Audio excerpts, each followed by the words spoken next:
Good afternoon. My name is Alun, and this afternoon I am facilitating a session of Eotenweard, my PbtA game of Dark Age monster hunting, inspired by Monster of the Week, though now it must be said mechanically some distance from it.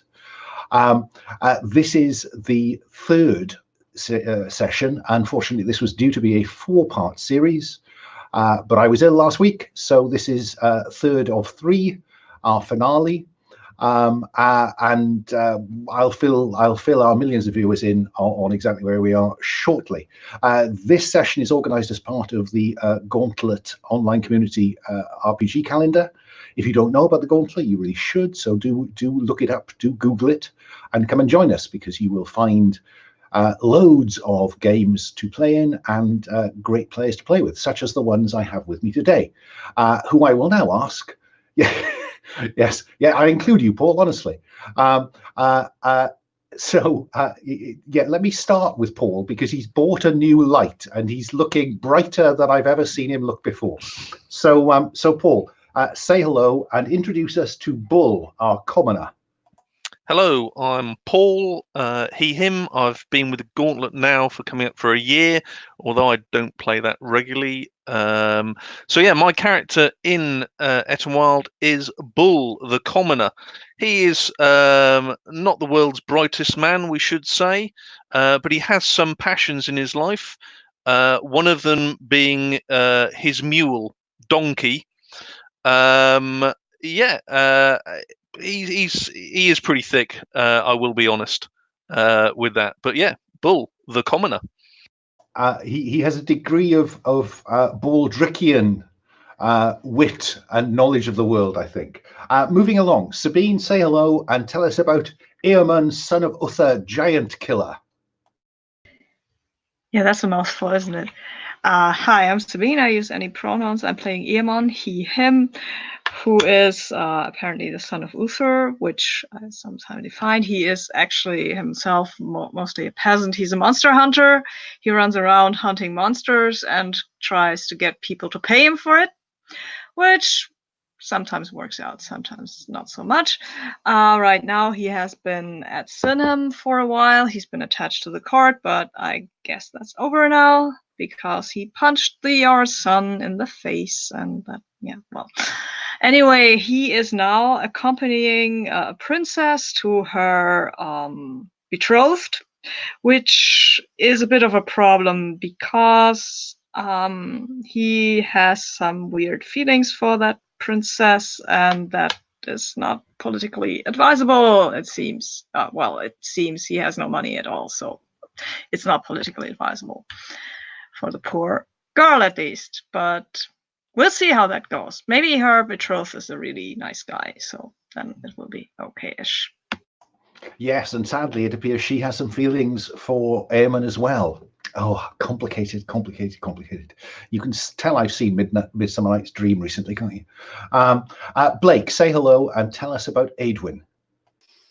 G'day, I'm Blake, he, him. I'm playing Aedwin, she, her. She's an outlaw, daughter of a character from the same world, different series. She's becoming a monster hunter through fate as much as anything else, I think. And yeah, interesting times. Say no more. Yeah, I mean, Aedwin is a complicating factor in a number of other characters in other series' lives. It's a fascinating crisscross of obligation and relationship. And finally, Alexi, new player to this series, new player to Eotenweard. Say hello, Alexi, and tell us about Brother Justice. Hello, so I'm Alexi, he, him. Follow all my gaming endeavors online at Clovenpine Games. If you're interested, that's at Clovenpine Games on Twitter and Clovenpine Games on itch.io. I'm jumping into this series of Eotenweard. I'm playing Brother Justice, the priest of God. So he is a monk. He's also a priest against his will. He joined the monastery to escape from his own tendency towards wrath. And under Abbot Honorius, he found some peace, but he was ordained and sent out because the higher ups believe he could be helpful in spreading the gospel. I think I'm going to say he has a family connection to this earldom that the game has been set in, and I'm willing to just roll with whatever happens in the story to get me entangled with these other folks. Brother Justice, his virtue is justice, his temptation is wrath, and I picked the moves Hand of God and Fist of God. So I have a lay on hands to heal injuries. When I fight with something evil with my bare hands, I get some bonuses. Yes, you both tear them apart and put them back together. Yeah, exactly. We left the group having confronted Aedwin's nemesis, Sarah, Outlaw, Queen of the Fenlands, and driving off her band of outlaws. And so I'm going to skip us forward quite a long time now. And what I want is for Bull, Eamon, and Aedwin to just give me a little vignette of the journey towards Mercia. What do we see you doing on the journey towards Mercia? Let's start with Bull.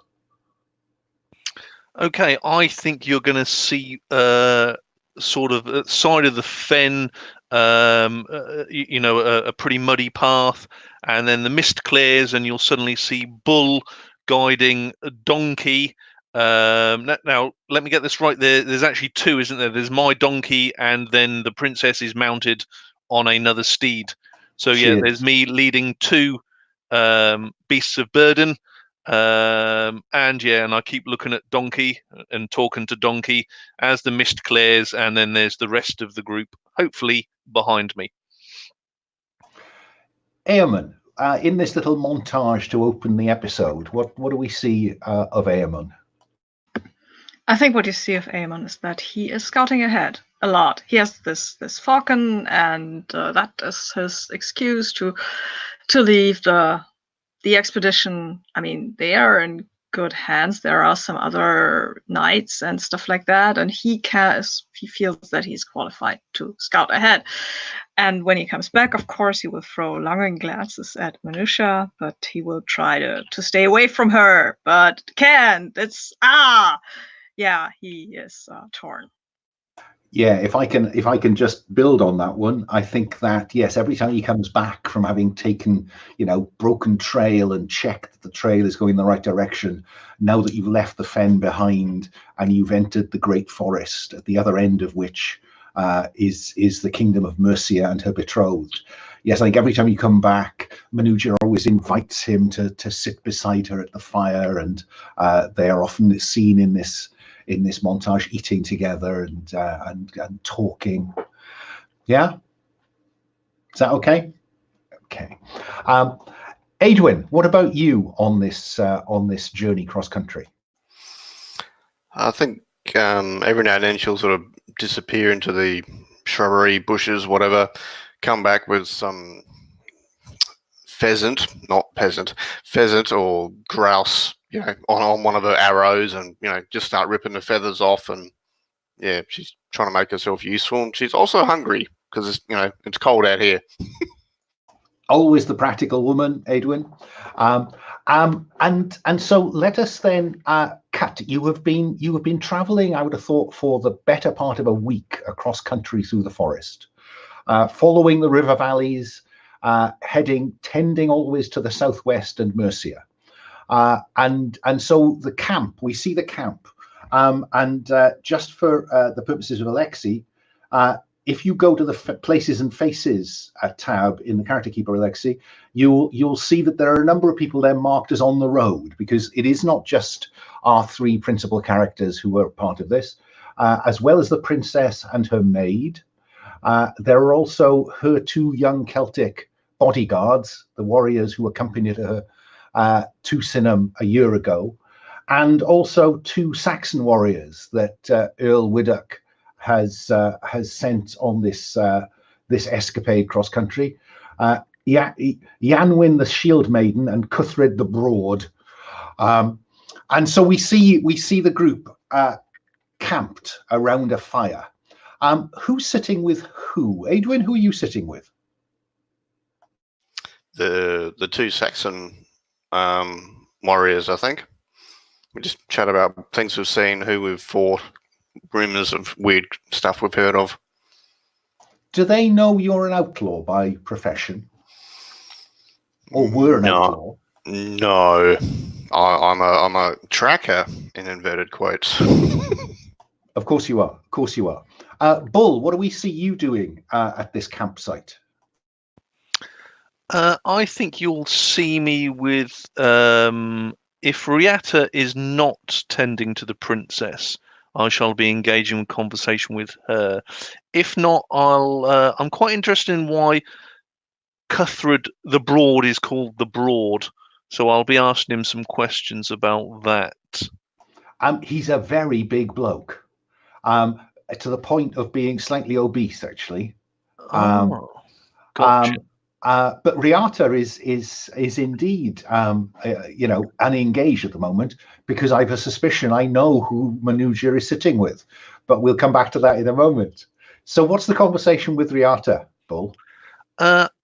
I'll be inquiring if her wounds are healed, because I've got some good ointment that rubs nicely in some wounds. And I'm more than happy to rub some ointment in her wounds, or I can give her some ointment if that's what she wants. Oh, you are awful, but I like you, she says, and would indeed take some ointment from you. Excellent. I will pull out some quite vile smelling, and yeah, it's just greasy swamp water probably, but it worked well on my wounds, and we both took them at the same time. So it should be good for you. And Riata has a soft spot for Bull, I think, that's developed over this, because you are the two most common. Though she is made to a princess, she is commoner born, and everybody else is a bit out of the ordinary. She's going places. She is. You are, my love. Stick with that princess. You'll go far. Eamon, who are you sat with? Well, you can't say no to a princess, can you? I mean, I can't. I would. You are invited actually to sit with her. Well, you can't say no. That's not. You don't do that. I'm not actually a noble or anything, so I will, of course, obey that order, I guess. Do you make her feel like it's an order? That you're only doing it because she asks you to? I like her, that's the problem. I mean, I go because it's an order, but I stay because I like her. Are you trying to keep your feelings hidden? Or yes. Not? Yes, okay. I try. I think I need you to face danger, please. Because I want to know how solid you are at that. I do that with steel, right? You do. I try. Okay, I'm not on my usual computer. I'm on my laptop, and it has a touch screen. And sometimes the touch screen will obey me, and other times it won't. Right now, it won't. Come on. Get marked, you stupid. Obey me. Oh, wow. You don't know. I've marked both of them. I'm so happy. And I've got a 7. So on 7 to 9, the GM gives you a worse outcome, a hard choice, or a price to pay. I think the hard outcome is that either you do keep your feelings hidden, or she actually thinks you dislike her. I think she will think I dislike her. Because I can't do that. And Eamon, you have seen over the last week, as you have tried to kind of just keep your distance, the pain that you are causing the princess. I need to talk to someone. We'll see about that in a moment. So that's the scene. Yeah. All is peaceful. Then there is an enormous kind of clatter, and someone is running towards you through the forest, and into the little clearing where you have set your fire. bursts brother Justice, pursued by a bear. What do you do? Can I try and shoot it in the legs?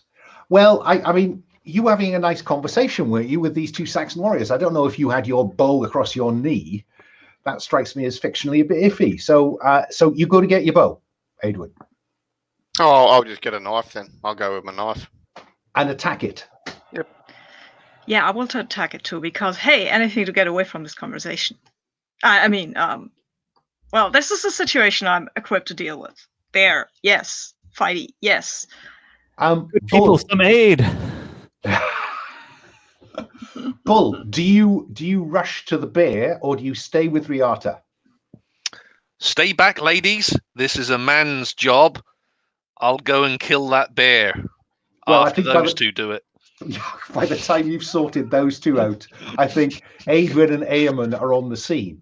So this bear has blundered into the horses the horse is rearing, donkey is neighing, chaos in the camp. The warriors are grabbing for shield and spear.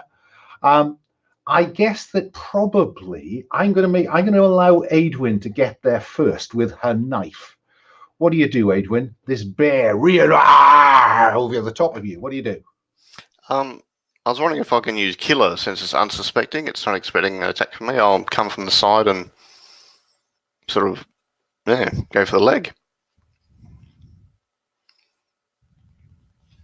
Roll to fight. So savage, isn't it? Yep. Mm-hmm.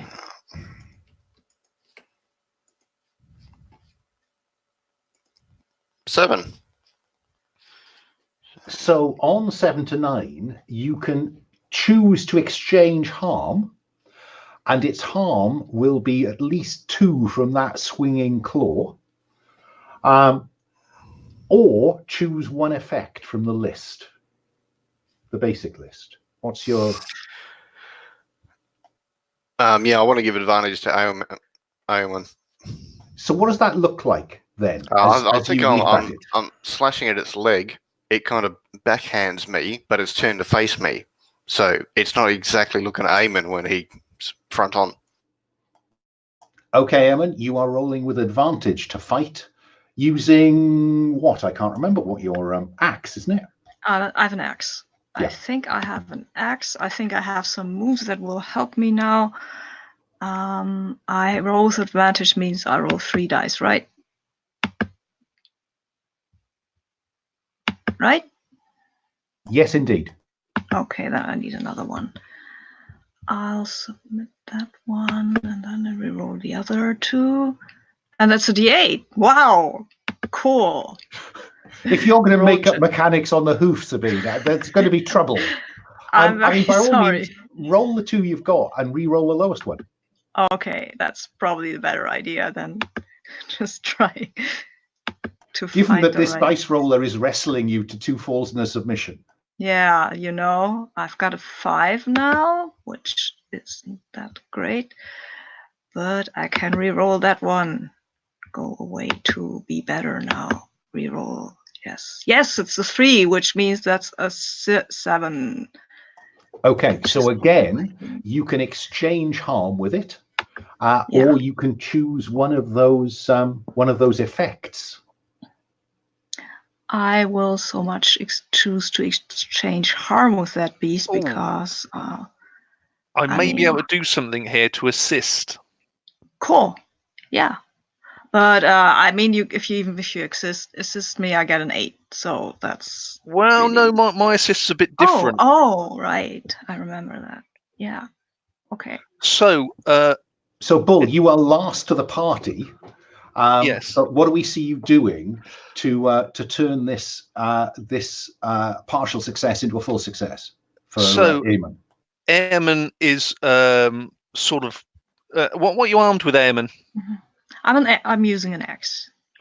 So I will run behind Eamon and literally push Eamon onto the bear. So the extra force of the swing. Get in there, sir. Whack him hard. Why is he calling me sir? That man is richer than I am. Well, okay, I'm causing 3 damage though. Yeah, so on a 10, you get to exchange harm and choose one effect. Oh, cool. Then I'll choose extra harm, of course. Okay, Then so I'll do 4. And its hide will take 1, so it does 3. The claw sweeps across for 2 points of harm, whatever protection you have. I can't remember. I have a move that gives me 1 armor. I mean, I'm just getting out of there. I don't wear armor.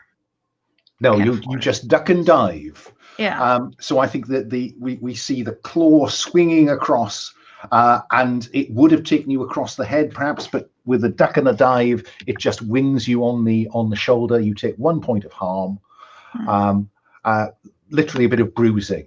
And I think that the bear will determine that discretion is the better part of valor, and bound on through the camp and out the other side, leaving Brother Justus with his hands on his knees, breathing heavily. Yeah, I think probably leaning on the staff that I have, and I say, "Oh, I thank you, my friends. The brute was after me, and I thought that might be the end of me, were it not for your timely intervention." Well, yeah, welcome to the camp, brother. Justice. And Justice. It's father, actually, much against my own inclination and assessment of my worthiness, but the abbot No judgment. laid on his hands, ordained me, and sent me forth, and here I am. Oh, that kind of father. Should we set some traps for this brute then?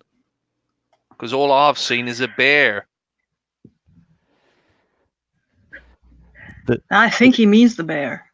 Oh, it's another word for a bear. I'd write that down if I could, but I can't. What are your names, my good people? I'm Eamon, son of Uther. We're on a journey, actually, to Mercia. This is Bol. This is Eotenweard, daughter of some. And that's when the princess says, "Brother Justus?" I take it I recognize her.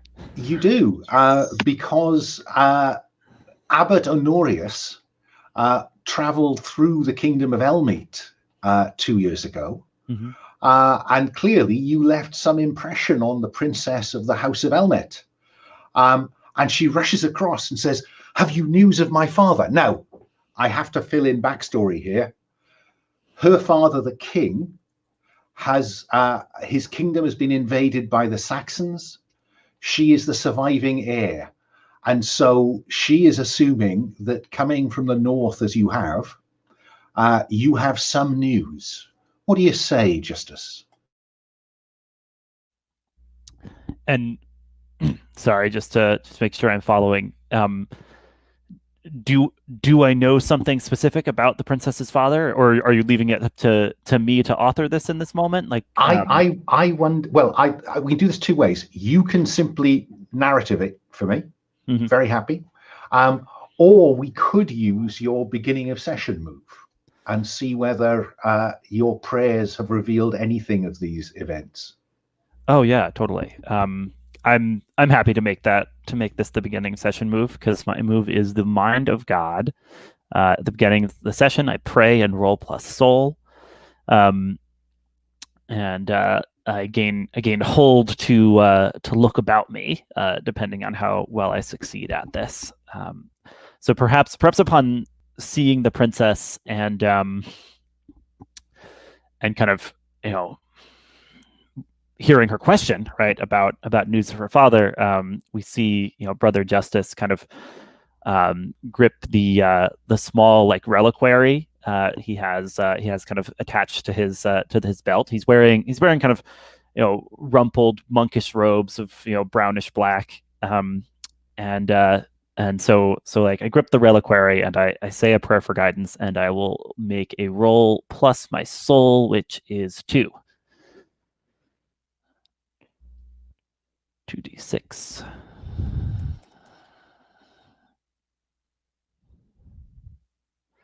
Wow. That's boxcars right off the bat. So 14 total. clearly the mind of God is completely transparent to you. And so on a 10+, you will indeed get one hole to use to look about you now or later in the session when the mind of God will become even more transparent to you. And on a 10+, you are not asked to do something dishonorable during the session. So this is all a winner for Father Justice.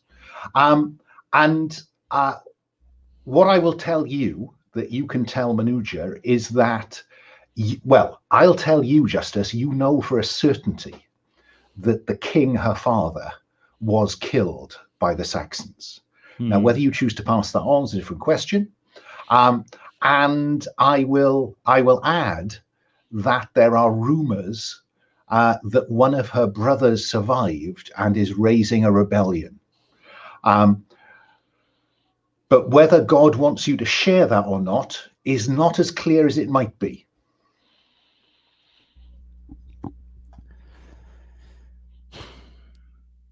Yeah, I look sadly at the princess. I say, "My lady, I fear what I have to say will fall unwelcome on your ears. Where is it that you travel? Perhaps there will be a more opportune moment to share all that we know."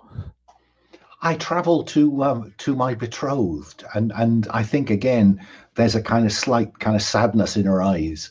The Earl Aethelbert of Mercia, to the south. I'm traveling from Synhamm, where my hosts felt that I would be safer in Mercia than with them. Do you have no news, brother? No news fit for such a wild place as this. Perhaps in Mercia will come the time. Go on. My princess, may I travel with you and your doughty band here? Oh, you would be most welcome, brother. It has been a week since my last confession. And I think, brother, you can see in her eyes that she knows what you're not telling her. She's no fool, Manuja. Yeah.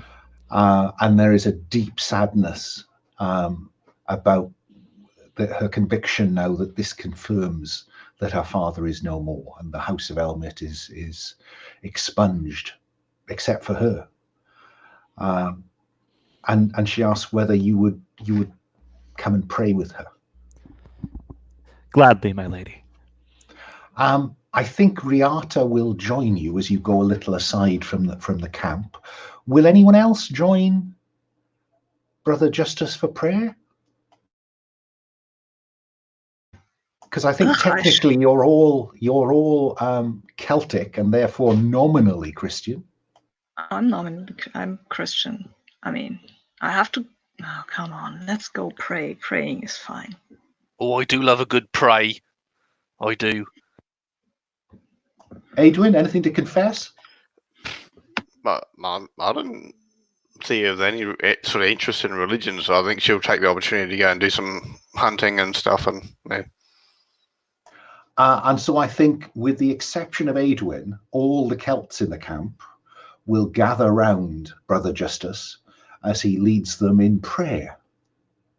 Yeah, I think he's got like a breviary which he can sort of read.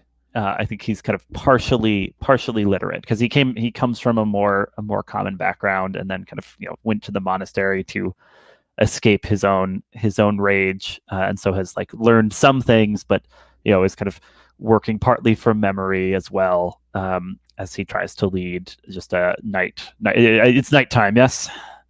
Yeah, so it would be just night prayer, from his breviary, and kind of helping along anyone who needs more prompting about the prayer responses. Probably in Latin, right? Yeah, absolutely. Yeah, you could be saying anything, frankly. So the priesthood's in a pretty easy spot at this point. And I think on the basis of that, I think that all the characters who took part in that little impromptu prayer service of yours now owe you a debt of honor, because they too have not had the benefit of any priestly intervention for at least a week and a half. And the way that works is if you skim down the character keeper, you'll find debts of honor. And if you put the character name and then +1 means that they owe you a debt of honor. And I think that is Bull, Eamon, and I think Manuja and her people owe you a debt. Yeah? Yeah, that makes sense. Should I owe a debt to anyone who helped save me from the bear? I think likewise, Bull, Eamon, and Aedwin get a debt of honor from you, which will get us rolling, I think, anyway. Yeah, and you'd mark that at -1. They'll mark that at +1. Gotcha. I think that probably, Eamon, you can begin to erase some of those ones for characters who are now long gone in this extended quarterly across a year.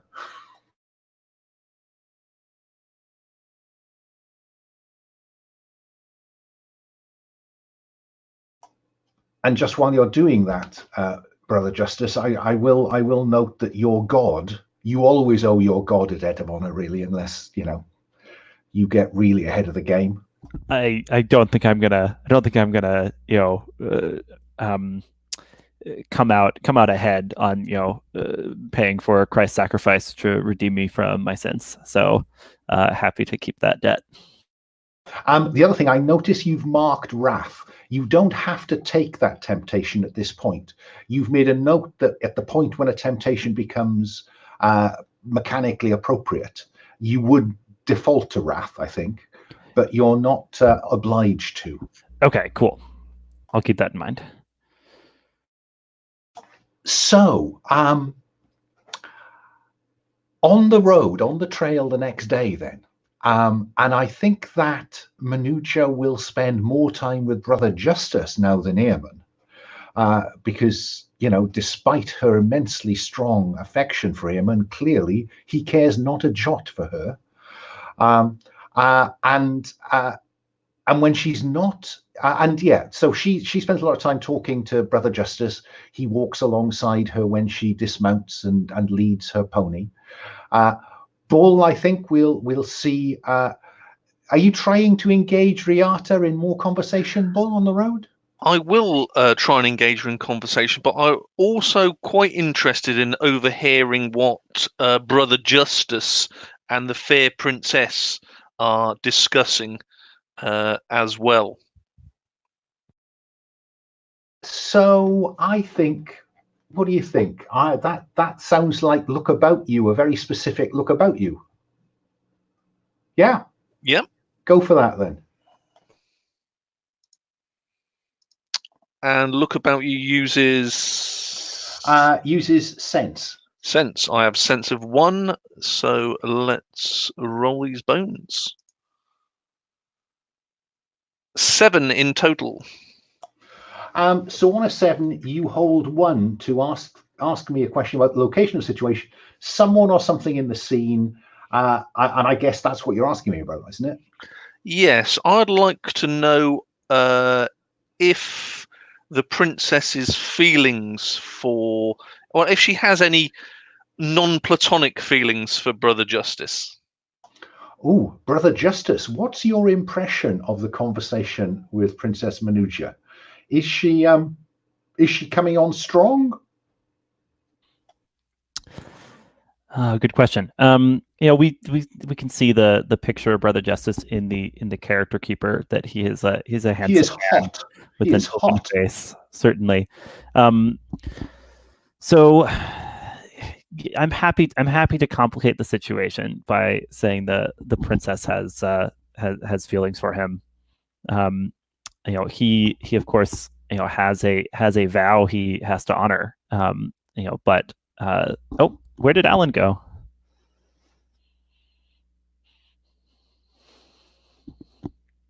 Disappeared into the ether. I'm sure he will return. He should be able to rejoin. Just Not know keep what. rolling. I think Oh, there he good. is. There he is. Hello, Alan. That'll teach me to try and share a screen. You disappeared for just a moment. Yeah, that was slightly scary. Anyway, we're back. Sorry, I missed a bit of that sentence while I was farting about trying to show people how hot Brother Justice is. Oh, just check out the character keeper. You'll see it. Hey, there he is. What I was saying is that, I'm happy to complicate things by saying the princess has feelings for Brother Justice. Brother Justice, of course, has a vow to uphold, and I'm sure he's very cognizant of that. But yeah, totally plausible that Bull is picking up on some of this dynamic here. Good enough, Bull? That is, after this, I would like to drop back then and speak to Eamon. Eamon. I think Eamon's more likely to be at the front, not the back. Very well. I shall ask Brother Justice to look after the two beasts of burden, and I will totter forward to speak to Eamon, hopefully out of... Oh, no, it would be out of earshot range of the princess. Eamon, what's your feelings for that princess?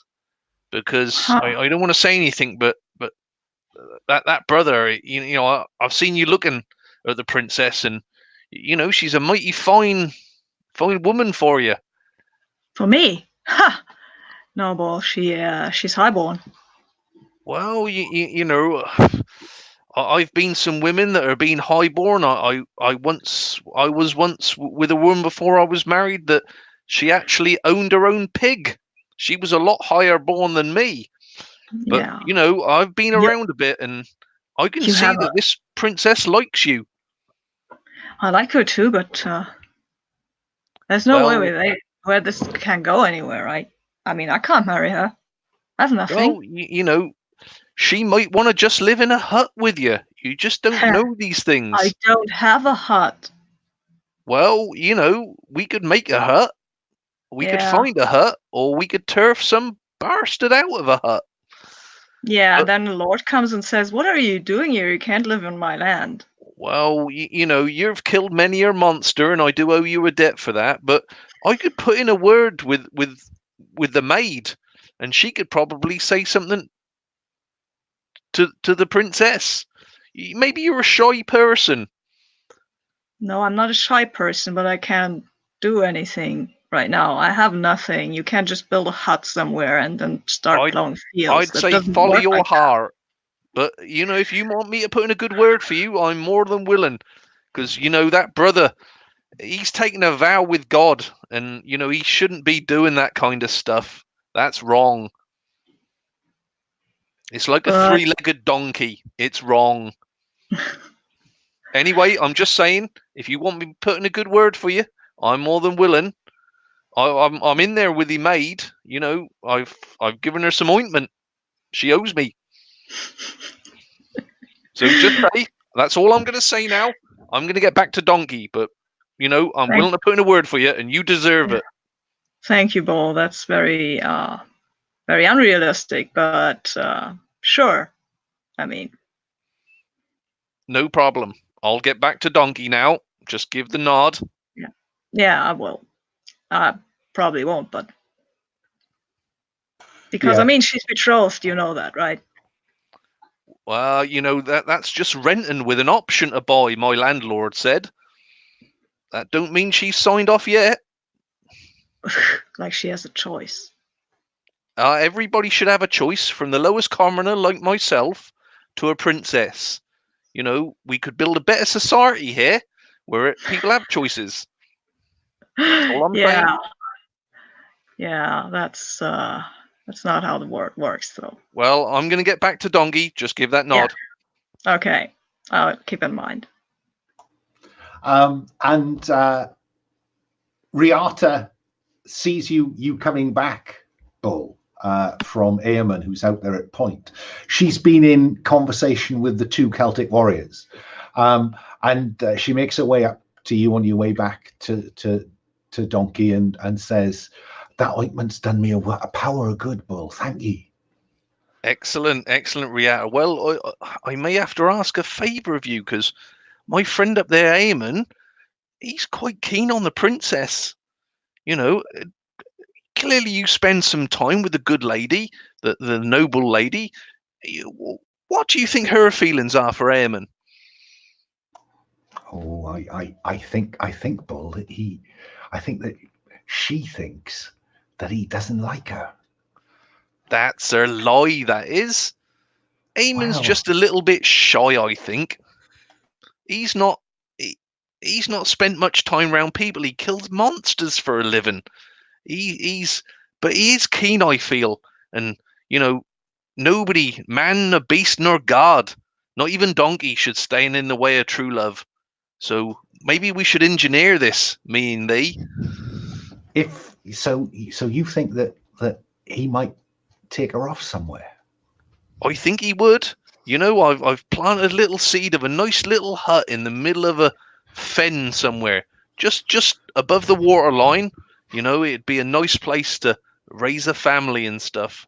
And hunt. Is this convince someone, but like Bull convincing the princess with her aid? I was wondering if we might get there. Let's see how convincing you are, Bull. Can you actually get her to do anything if the moment was right? Okay, here we go. Let's roll those bones. 4 + 4 plus my subtle of 2. That's the magic number of 10 plus. So on 10 plus they agree. So yeah, I mean, she's you know, I've known her since she was a babe, and I'd do anything to make sure she was happy. And I don't know nothing about this Aethelbert fellow. Exactly. So, he could be a right nasty bit of work. So if the time came that, you know, we decided to, you know, make a break for it, we could rely on... more than willing to help, and I'm sure so would Aedwin. You know, she'd be willing to help. She's a tough nut. She'd help as well, and we could set these two up. I think there we are. What about the 2 Saxons? Oh, I'd have to converse with somebody that knows about these things. But leave it with me. We can get this sorted. I'm speechless. So I think that I'm going to have you. Are we going to cut now to you arriving at the first village in Mercia? It's a fairly kind of small, you know, hamlet rather than a village, I think. Just sheep and pigs, I think.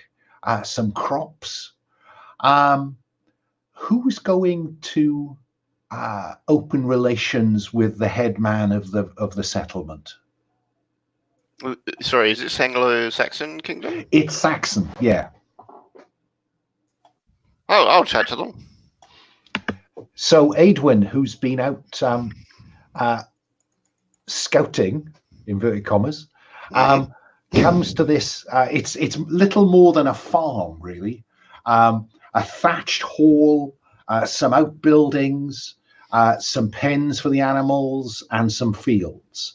And as soon as you come out of the woods at the edge of the cultivated land, a couple of Saxons will, you know, you will see them put down their spades and pick up hand axes. Yeah, I'll put my hands up and show, you know. And they gesture you forward. Who are you? They say. I say, I'm Aedwin, from name of the town I came from. You're a long way from home, girl. Yes, we're escorting a princess for a wedding in name of the town we're going to. So from Synhamm to Tomworthen, yes, is where the king of Mercia sits. A princess. It's her back there. She ain't got no shit on her. That's the point at which the rest of the group emerge from the woodland with this striking red-headed beauty on a horse which is, if anything, a sign of status. She's well dressed, and so they're a bit perplexed. Well, you want to stay here? Just for the night, yeah. Oh yes, right. And so one of them scurries back. The younger boy scurries back to tell his mother to kill a pig or something, and the rest of you come on, and he kind of touches his forelock to the princess, and he's clearly amazed. What brings you to Mercia, my lady? And she explains that she is betrothed. She is the betrothed of Earl Aethelbert. And he says, "Oh, I see." And so you are invited to share this quite primitive hall, but at least it's out of the cold. Who wants to? I'll help them with any work they need to do, getting it set up and stuff. Does anyone want to have a scene in the hall with anybody else? I might like to talk to the priest, actually. I don't think that's a problem. Where do we see this conversation? Where do you want to engineer this conversation, Eamon, as you're the one who's trying to kind of have it? I try to have it out of earshot of Minutia, if that's at all possible. Yeah. This concerns her, and unless Brother Justice wants to stay stuck to the princess. Yeah, happy to have this chat. Perhaps I've just kind of made the rounds, seeing if there's anyone in need of kind of priestly aid among the villagers that we've encountered here. Yeah, they're a bit suspicious of Brother Justice because of course they're pagans. They worship Woden and the rest of the Anglo-Saxon Anglo-Saxon gods. So I think there's suspicion of Brother Justice, and so that's probably why you find him outside, leaning on a fence, looking out over the cultivated fields. Eamon. Yeah, I might. If there is any kind of suspicion that might turn to aggression, I will stay by side anyway, just to see that nobody takes too much offense at whatever he's saying. Oh no, I it's not aggression. It's just suspicion, I think. Okay, cool. Yeah, then I come up to him and I say, "Father, I mean, can I talk to you for a bit?" Yes. What is it, Eamon?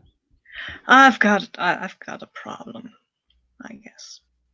It's not a huge problem, but since seeing that you're a priest and can talk to God and stuff like that, maybe you can give me some advice, I guess. Do you have something weighing on your soul, my friend? Yes, I how to put this? Yeah, you notice the princess. She's very fine, right? She is. And She comes from a noble family. Yeah, I'm aware of that. I know that.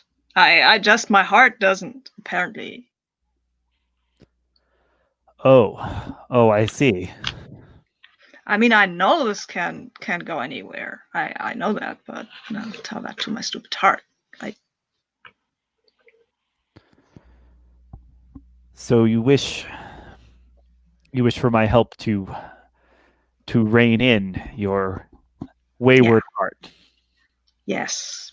If you could give me a prayer or something that I can, I don't know. I mean,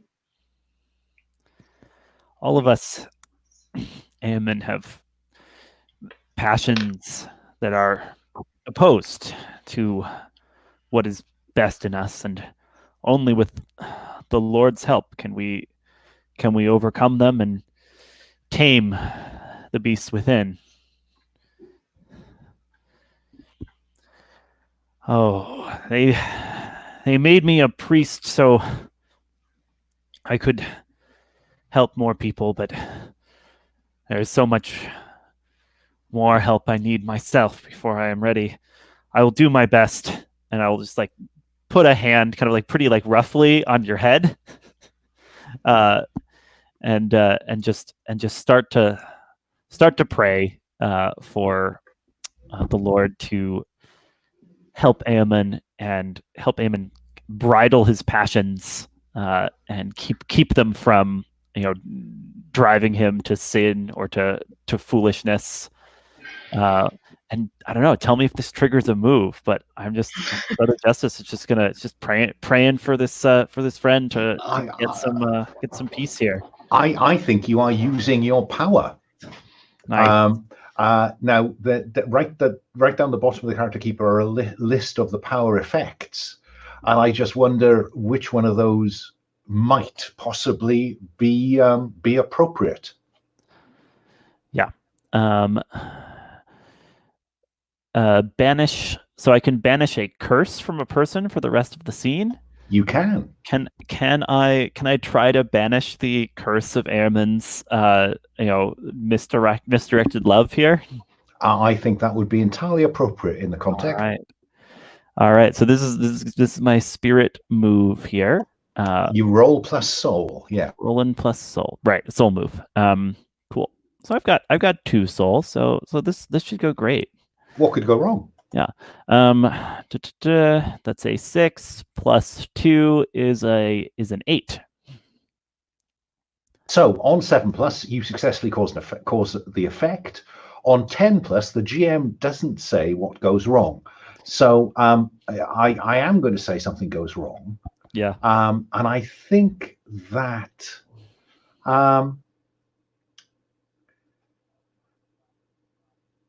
yes.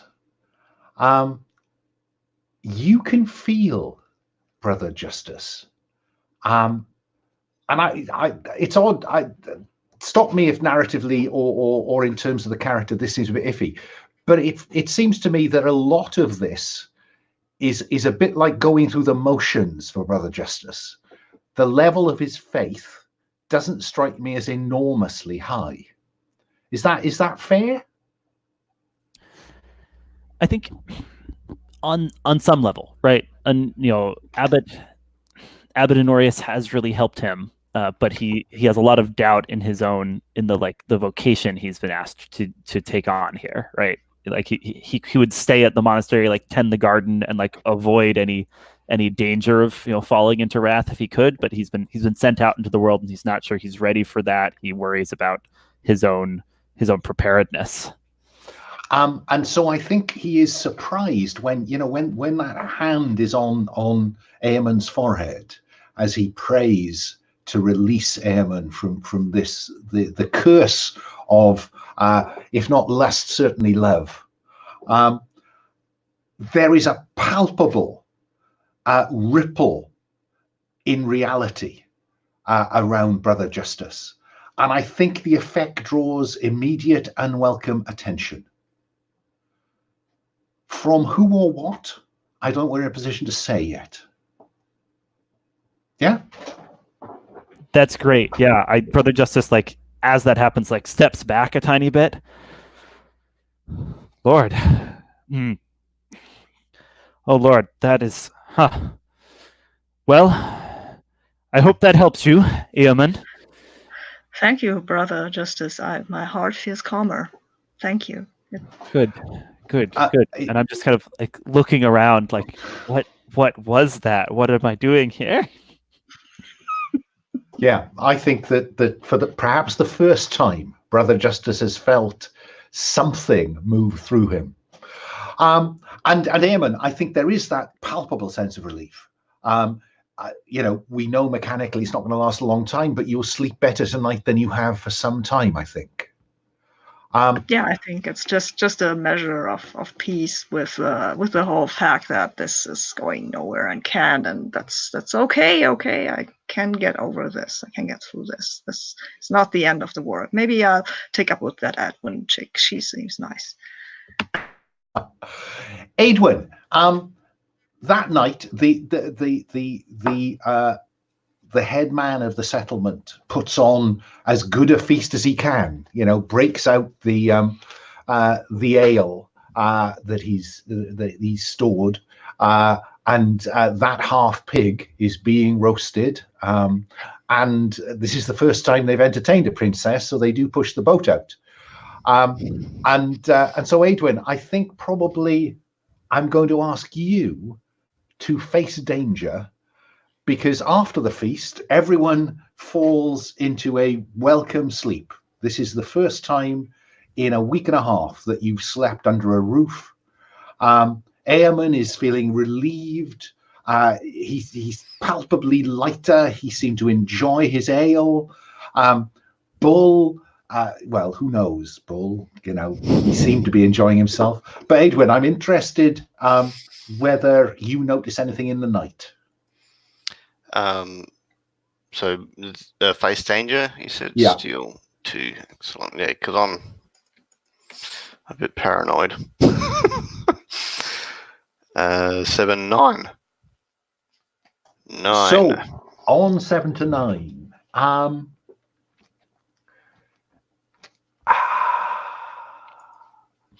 I think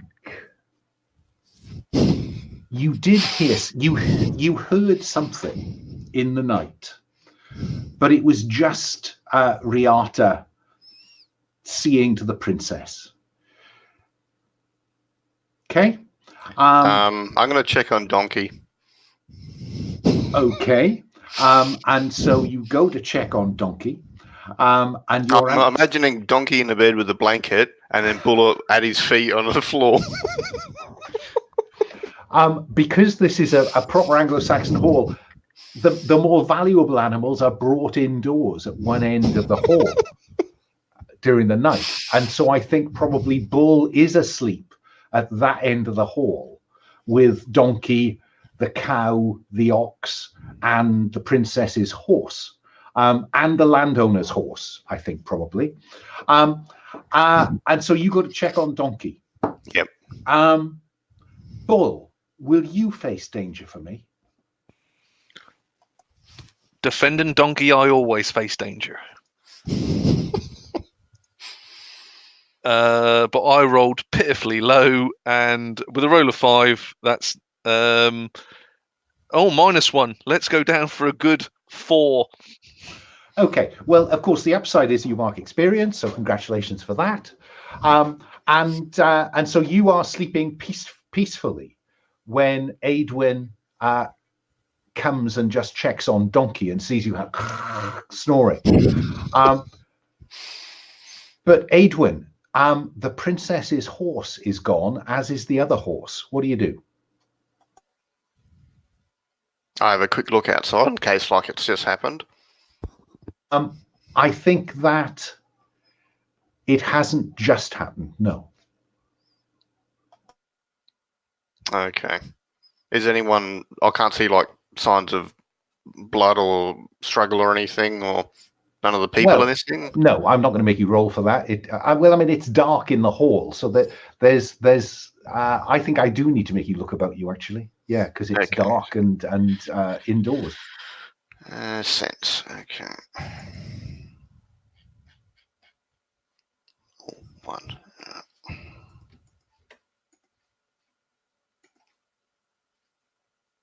10. Oh, that's not bad, is it? So, no, there has been no struggle. The larger door at the end of the hall, though, is just creaking ajar. Been left ajar.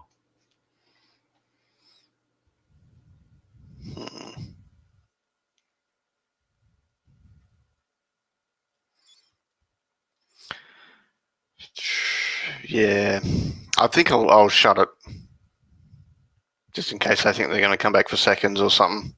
End of the day, to me, end of the day, people are more important. So secure the hall. Fine. Anything else in the night? When you wake the following morning, the princess, Riata, and the 2 Celts are gone. Okay. And that, I think, might be a good point to take a break. It's 4 minutes past now. Can we be back by? Let's have a decent one to make a hot drink. Can we get back by 1/4 past the hour? See you then.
Hey, look what I've got, a cogwheel. Say again.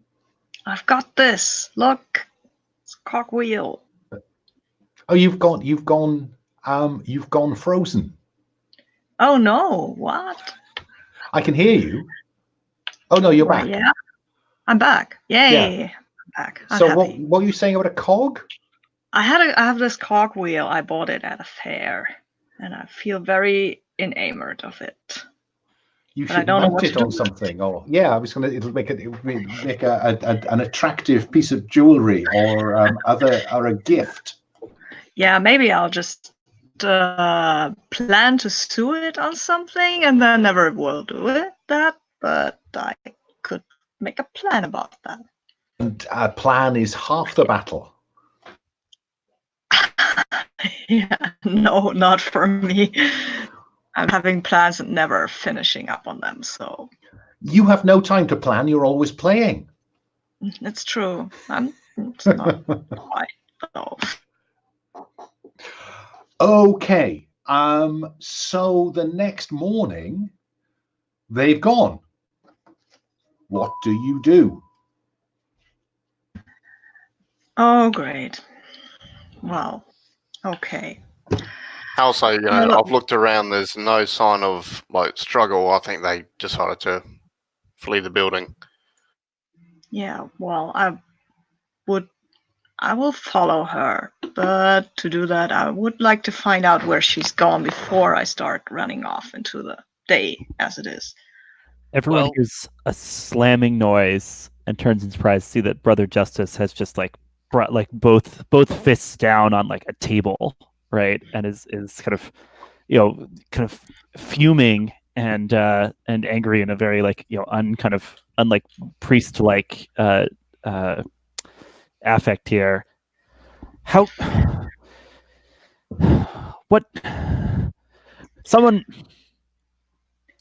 Surely someone should have been guarding and keeping watch for something like this. Yeah, probably her 2 guards who have gone with her. So who knows what dangers she's facing? This is. I can't. Yeah, believe well, things aren't going like we want them to. It's God's will, I guess. Paul, you're muted. I'm muted. I am not muted. No, you're not muted. I was muted. Calm down, brother. Calm down. Let Bull and Donkey have a look at what's going on round here. I'll soon get to the bottom of it. And at that point, I would like to activate my look at this move. Would you like to read that to us? I most certainly would. When you try to find an important clue or item, you will find it, though the GM may not make its value explicit. Do you want to give me a clue as to what you want to find? Some kind of hint as to where she's gone, or if she was taken against her will, basically. Okay. You will find, because the princess and the maid obviously were given a secluded space in the hall, away from the rest of you, where normally the landowner and his wife would spend the night.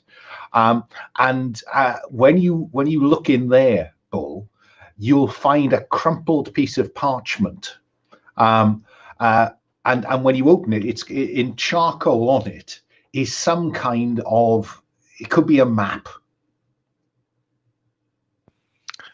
Okay. Oh, I think I've found something. Can anybody read this? Erwin, can you read? That's a good question. What are you? Let me be clear. It's not got words on it. Okay. But it's a question of interpreting the map. Erwin, you're an outside kind of person. Maybe you could make head or tail of this.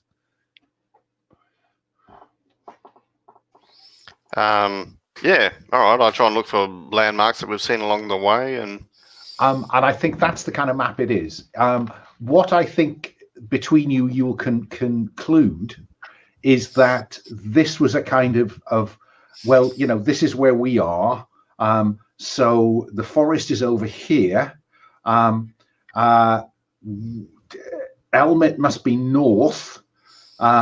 So if we head north from here, at some point we'll intersect this old Roman road, and that'll take us as far as Synhamm, and then we're almost home. Is what the map looks like. It looks like they've been planning this. Oh, great. Okay. I would like to ask around the hall if anybody mentioned anything to her, either about Aethelbert or about anything else. Like what made her run off right now? The landowner's wife. Let's call her Kithwin. Kithwin does say, "Oh yeah, she asked me what we knew of the Earl, and I told her he's a big man. He used to be quite a slight man, but he enjoys his food more than he used to, and he's a big man now. He's probably he must have 40 summers under his belt." And it's quite a big belt. Oh, well. Okay, thank you. And you told her that, of course. Well, the princess asked. Yes, well, of course she did. Thank you, good wife. My lady, is my lady the right? I'm saying my lady. She's the lady of the hall. Yeah, I mean, you can big her up with lady. Yeah. Yeah, that's fine. Okay, then I go back and say, well, I guess I know what sent her off then. Brother Justice, have you calmed down? I'm kind of trying to get calm. I'm like probably kind of like muttering the like Paternoster under my breath, as like almost a mantra here, right? And then I hear this, I'm like, oh God damn my reticence. She guessed at what I wouldn't say. She's gone back to find the truth of her father's sad fate. Fled from this marriage proposed to her. We have to find her. She won't be safe out there on her own. Well, she is not on her own. She has 2 warriors with her. Still, she won't be safe in Elmet because they are looking for her there to either execute her or marry her off to someone she wouldn't maybe like even less than Aethelbert. Who's about... I'm going to say, look, let's talk about it on the road. We got to go. We got to catch up. Let's go.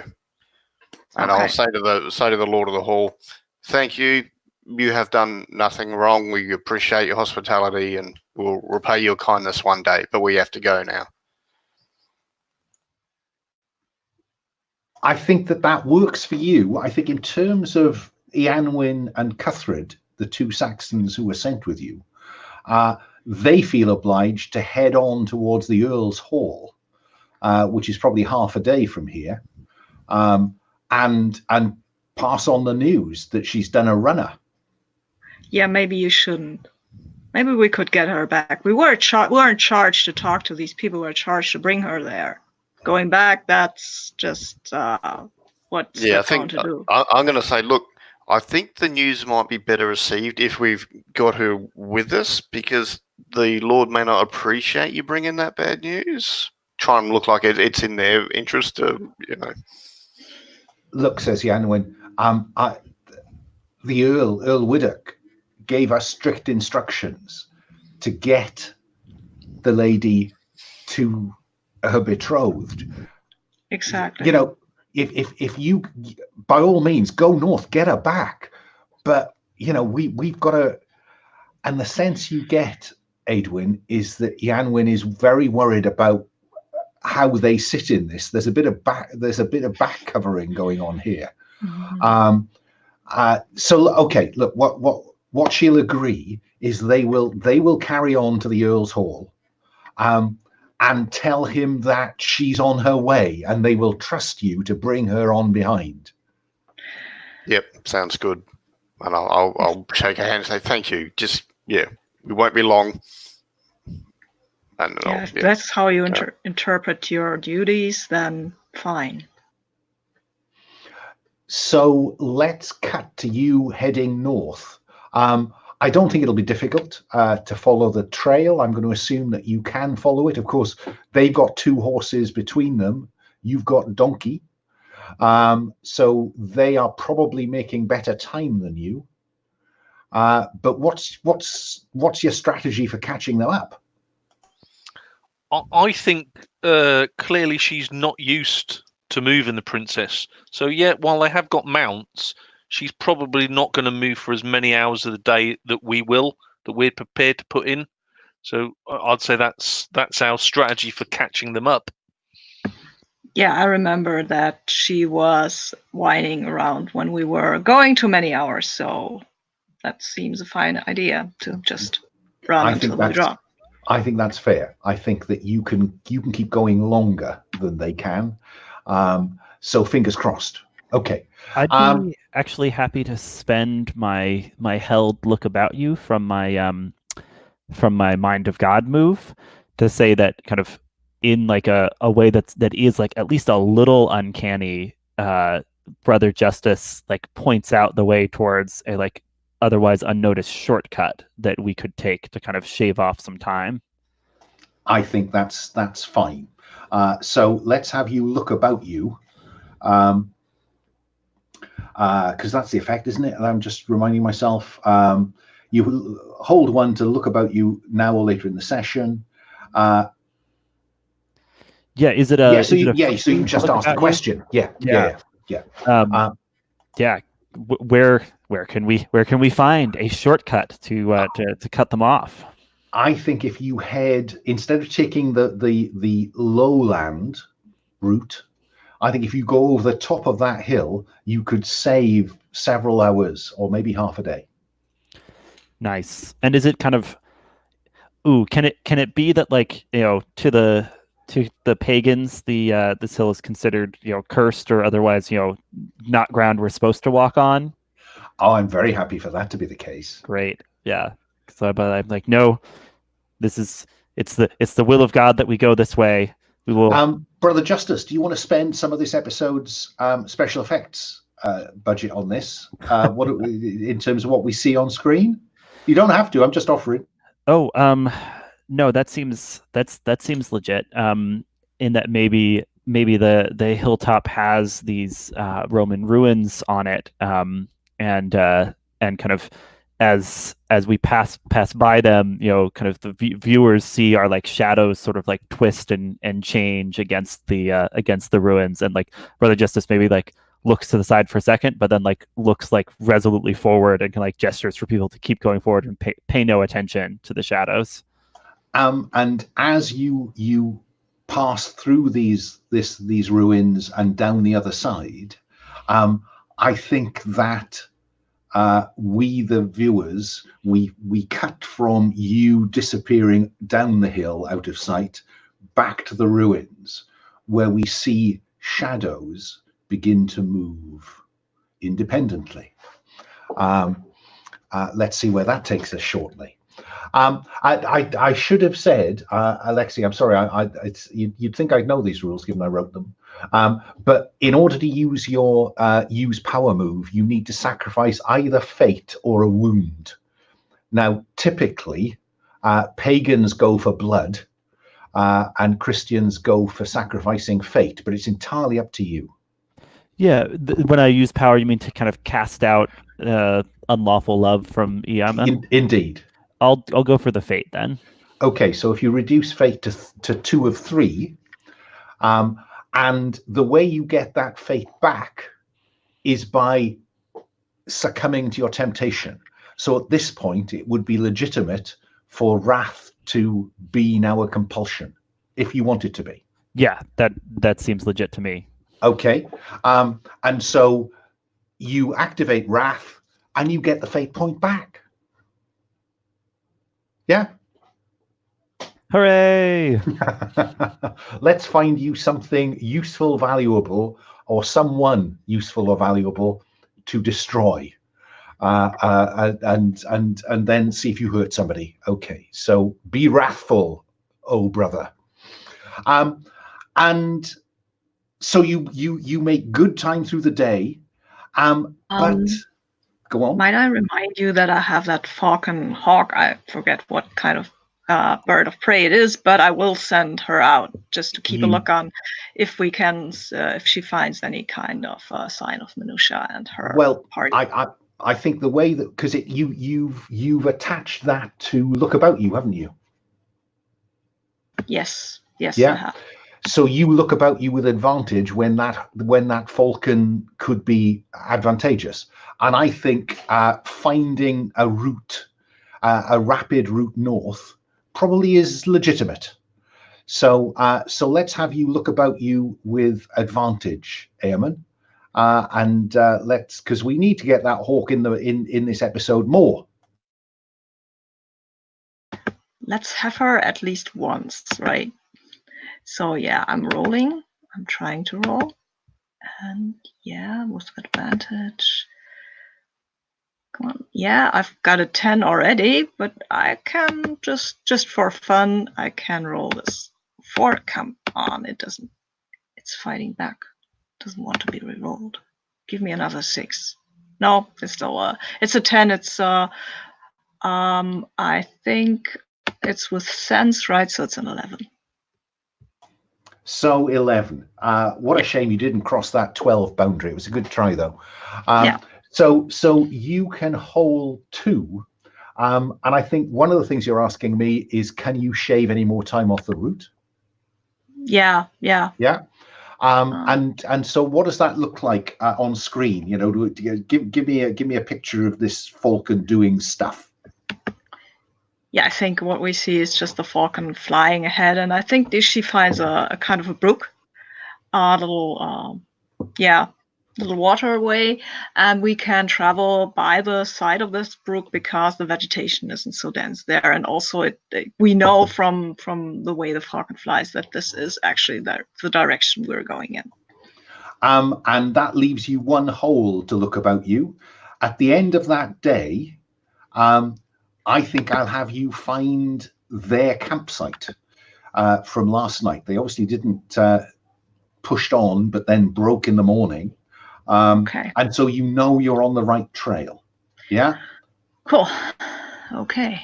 And they're probably now only a matter of hours ahead of you, given Brother Justice's shortcut and then yours.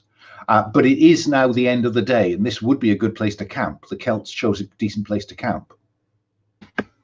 Yeah, I'd suggest we camp here, wait the night out, and then push on in the early hours.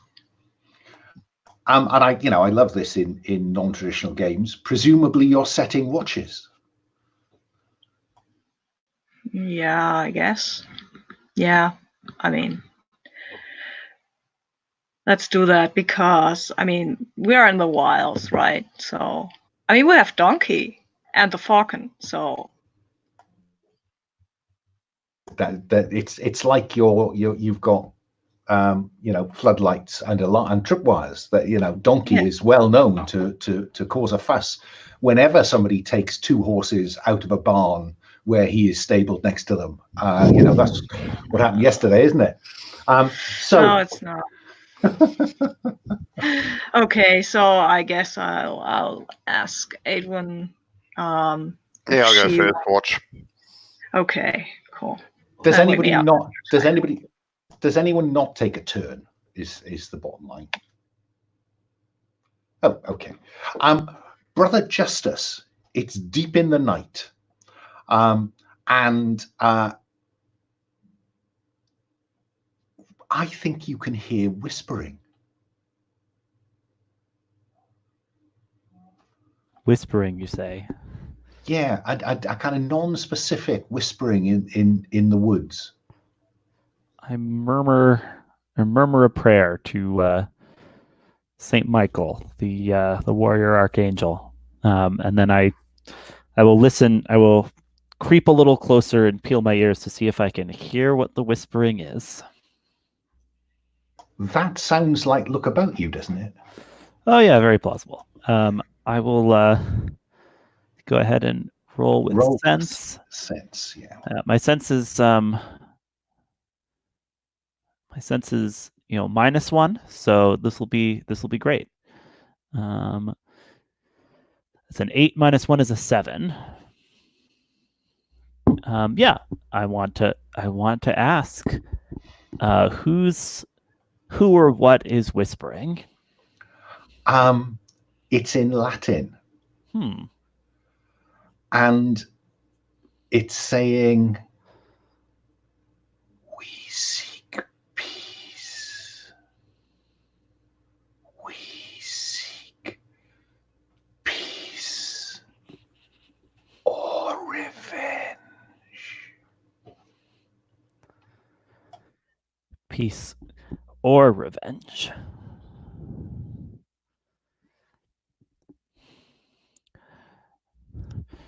Yeah, I don't have that much patience for kind of games, right? So I think I will speak out in kind of slightly halting Latin myself, but from what I remember from Abenonorius saying, "Who goes there?" We are the spirits of those left behind. Who left you? Our brothers in the Legion.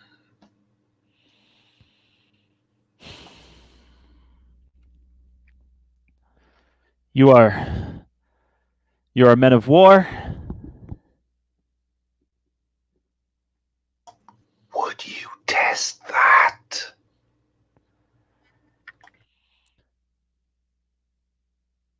Were you men of God when you lived? The gods guided us. Distinctly gods.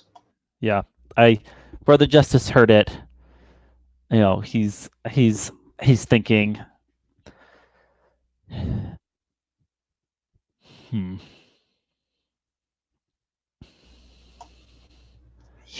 are the one who woke us. Will you grant us peace or revenge? Well, that's the question, isn't it?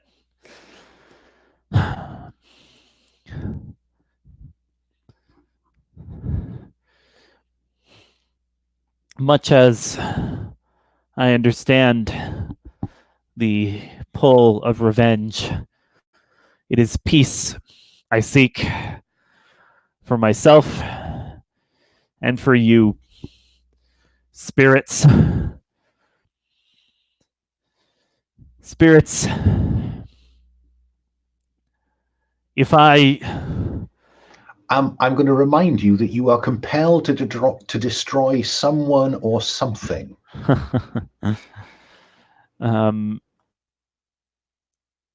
Yeah. Is there? Can you explain anything more about how that works mechanically, or is that? Giving into your temptation is the cost of getting that fate back for later use. Mm-hmm. So as soon as you do something, so you are compelled to do this until you hurt someone, and I could just as well have put /something. So when faced with a choice, you are compelled towards the more violent. Yeah, I say, and what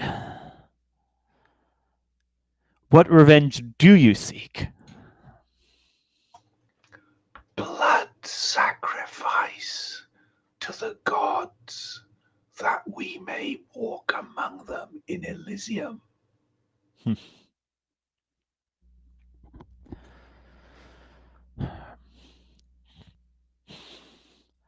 Poor ghosts. Your gods are not but demons, and your Elysium will not bring you peace. But insult the gods.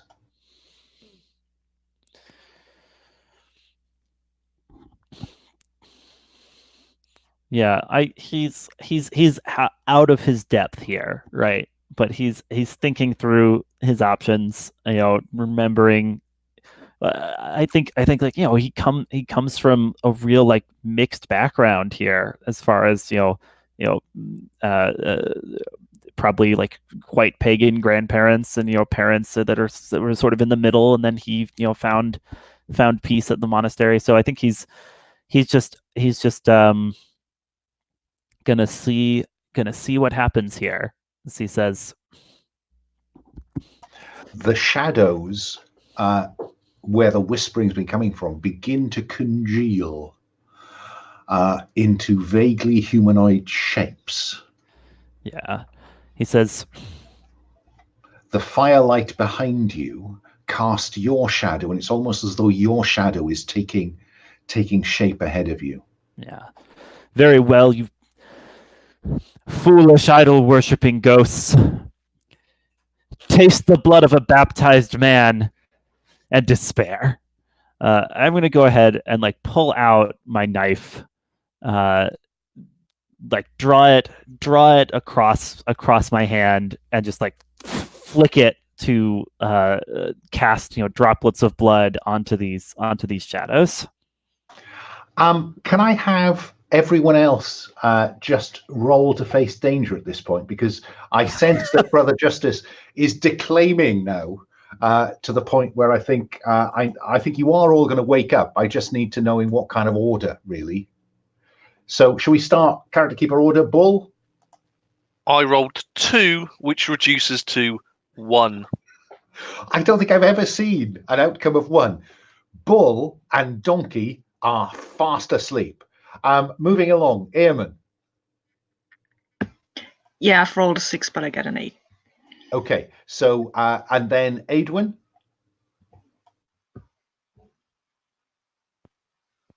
5. Oh my goodness me!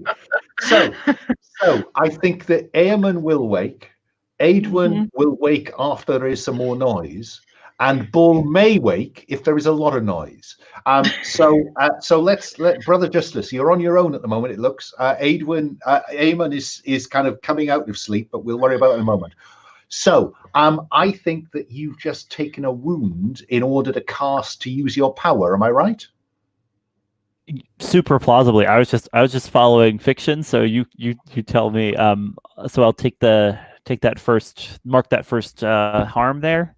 Well, in order to use your power, you actually have to take a wound. So you leave wearied where it is, but you take a wound. Okay. Yeah, totally. And use power. Which one am I looking at using? Are you empowering the weapon, your knife, or are you wanting to do something else? I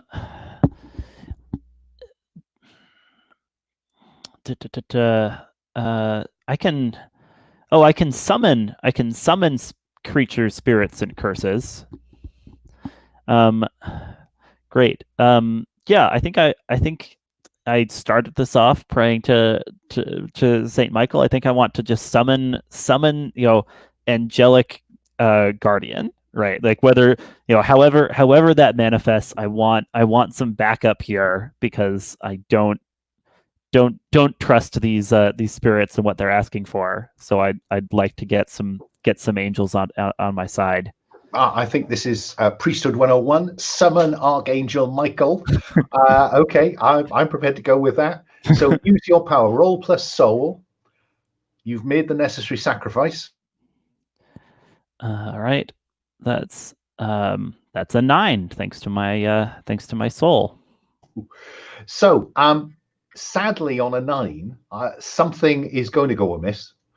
But you are successful. You cause an effect. Tell me what you want to happen. Yeah, I think what I might picture here, right, is just kind of as like the blood droplets hit the shadows, that there's kind of like a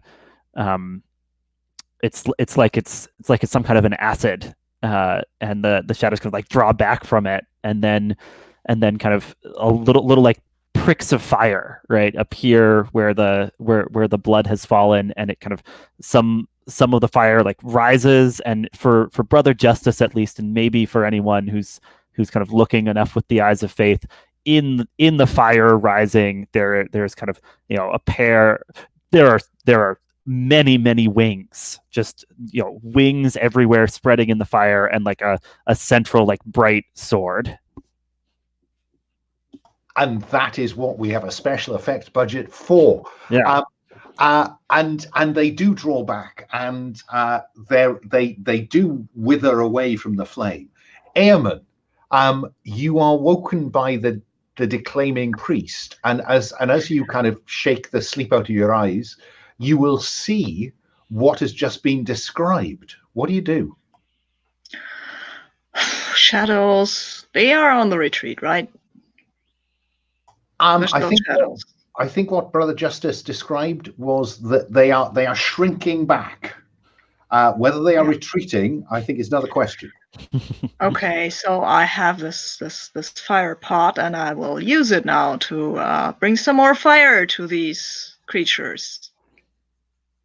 I mean, fire pot in one hand. Hurl it over Brother Justice into this conflagration. Well, maybe not over Brother Justice, but just step up to the shadows, really, because, hey. Okay.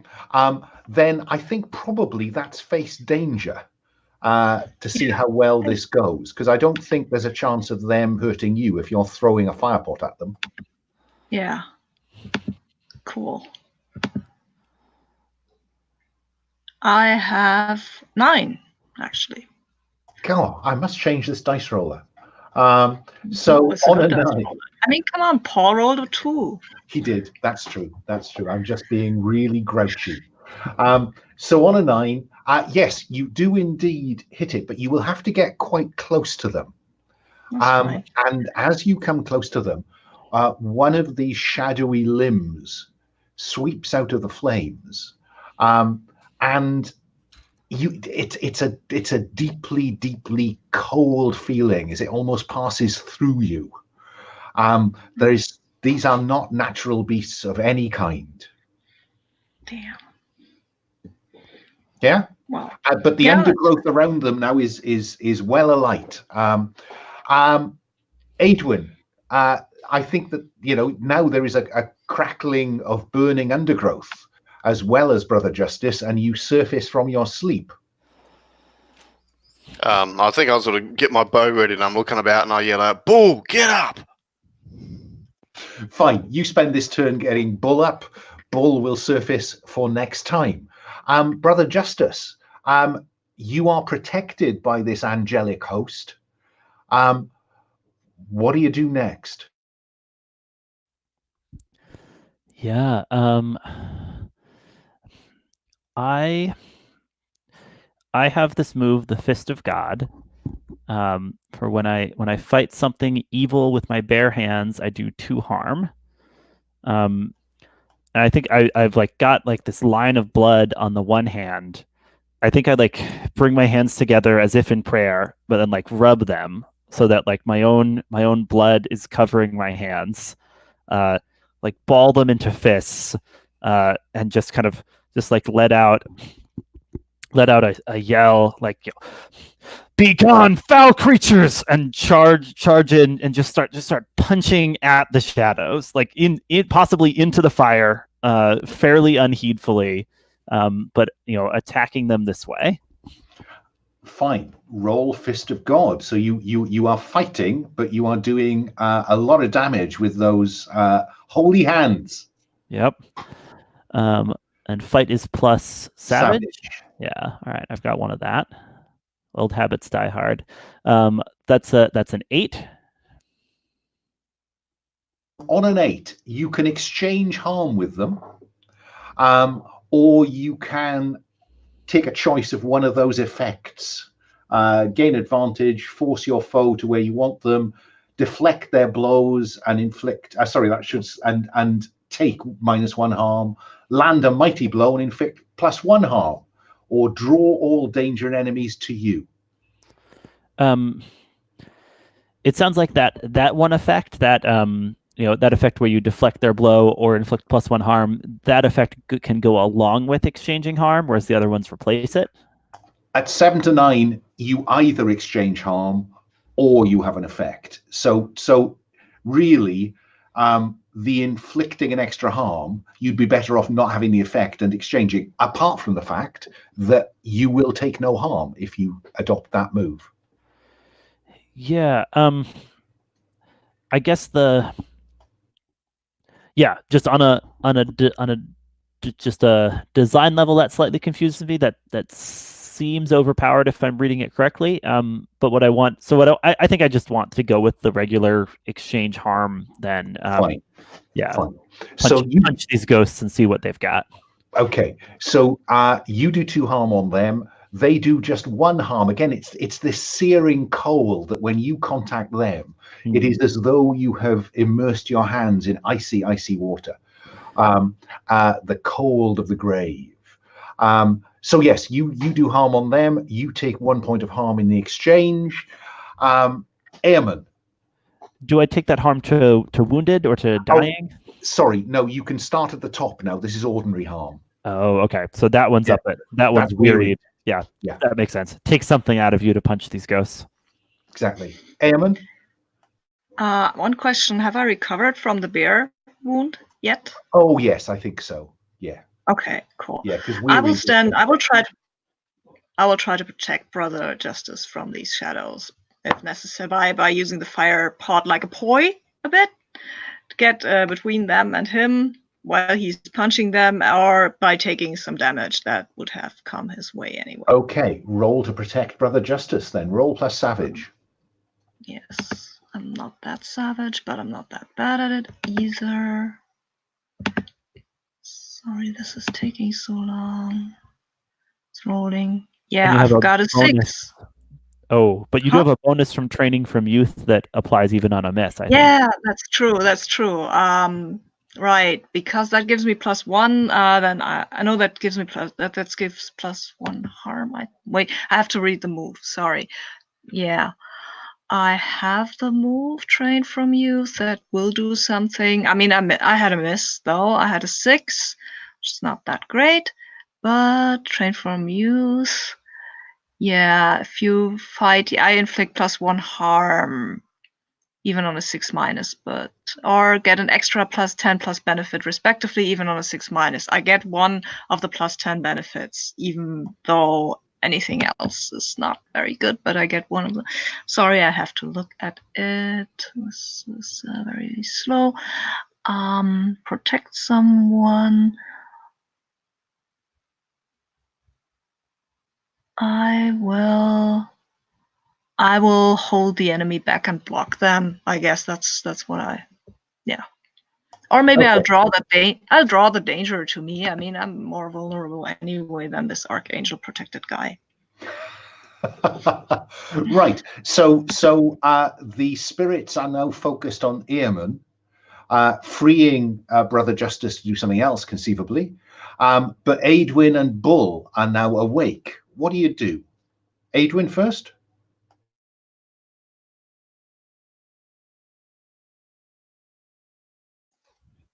Just bugger all I can do.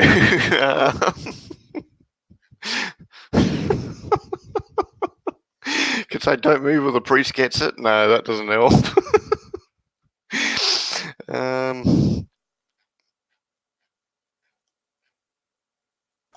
When you scrutinize a person, creature, or animal in the scene, roll plus soul?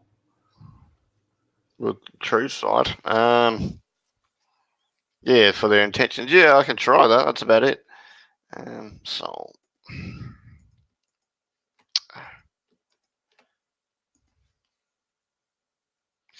That's fantastic. We've got 1. My goodness me. Gee whiz. Remember that if you can convince me that your heroic virtue applies, you can spend a fate to improve that outcome by 1 step. Just saying. No, I think I try and sort of look at them. One of them sort of goes into my eyes, and everything goes dark, and I'm trying to fight it out. So I'm stumbling around, and yeah. Yes, so your mind is overwhelmed with their emotions to the point that GM may tempt you to act on them. Yeah, I think I am inclined to tempt you to act on them.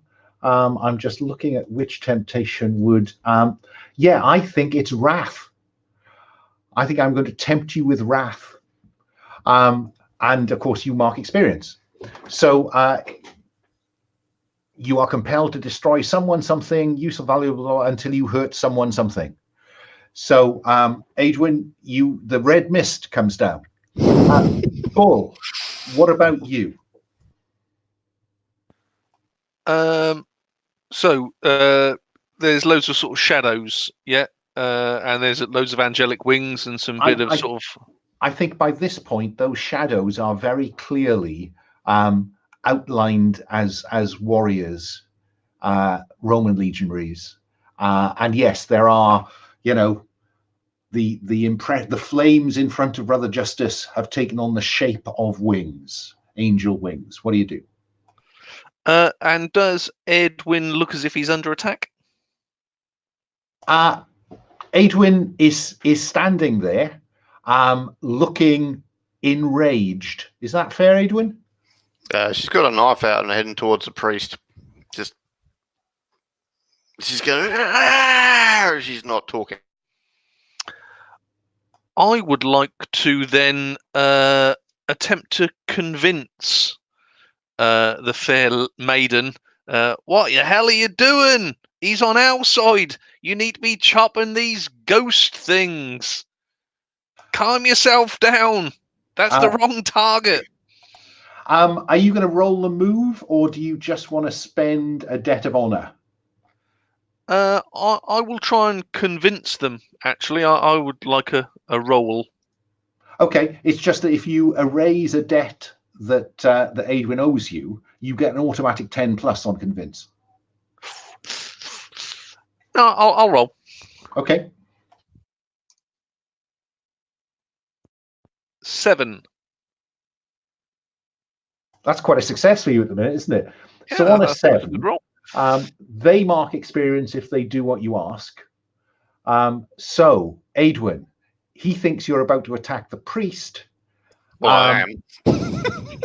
If you agree to be refocused, you will gain a point of experience. I'll do that because Bull's the person that Adrian gives the shit. He's the person he thinks the highest of. So yeah, all right. Okay. Kill the ghosts. Attack the ghosts. Let's go round again, Brother Justice.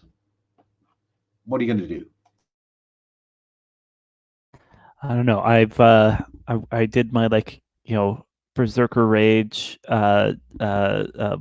bloody-handed attack on the ghosts.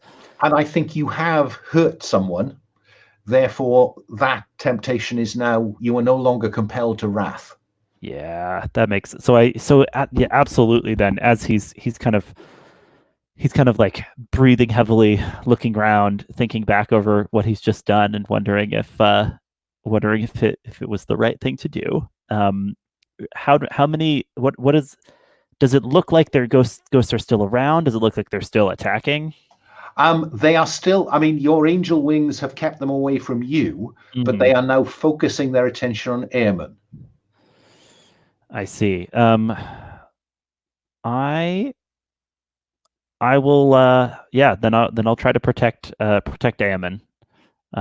Just feeling like I need to atone for this. I will try to may I say that I was trying to protect you and now you're protecting. I don't think that works that way. I was going to ask because narratively I'm not quite certain, because he's drawn them to him. Okay. Are you now going to try to draw them back to you, I guess, is the question. No, I mean, just so out of character. Do people want to keep fighting the ghosts, or should I try to roll my power again just to banish them and see if that works? I kind of think go with the latter. Yeah. Give the banishment a go. So that'll cost you a point of fate, and then roll to use power. Banish, blah blah from blah blah. Yeah. And here's what I'm thinking. I think he attacked them, but is thinking better of it and is thinking maybe I can send them to peace. Let God will judge them.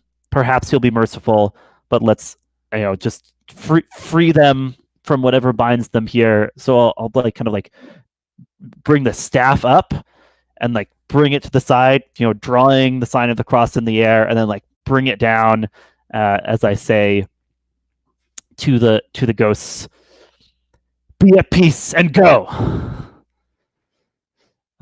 So rolling with soul to see if that works. Ooh, that's a 7. That's a 7. Ooh, close thing. Close thing. Good thing I have that 2 soul. I think that so it will work. You do banish them, but I fear that you have not given them peace. They will still. You have banished them back to those ruins where you woke them up. But I think that those ruins remain haunted. Does that seem fair? Yeah, and I kind of like watch the shadows, seep away and feel a sadness that as a priest I could only kind of fight and then push back these shadows and not bring about any kind of a reconciliation here. Because the whisper is, "This is not the peace we sought." And I'll kind of slump down a little, like just like leaning heavily, probably even like sinking to the ground a little, just like leaning against the staff after doing this. And that would seem a good point for a 5-minute commercial break. See you in 5.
Let's all go tonight.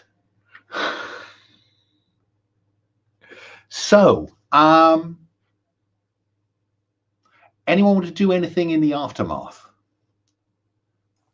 In our previously on Eotenweard?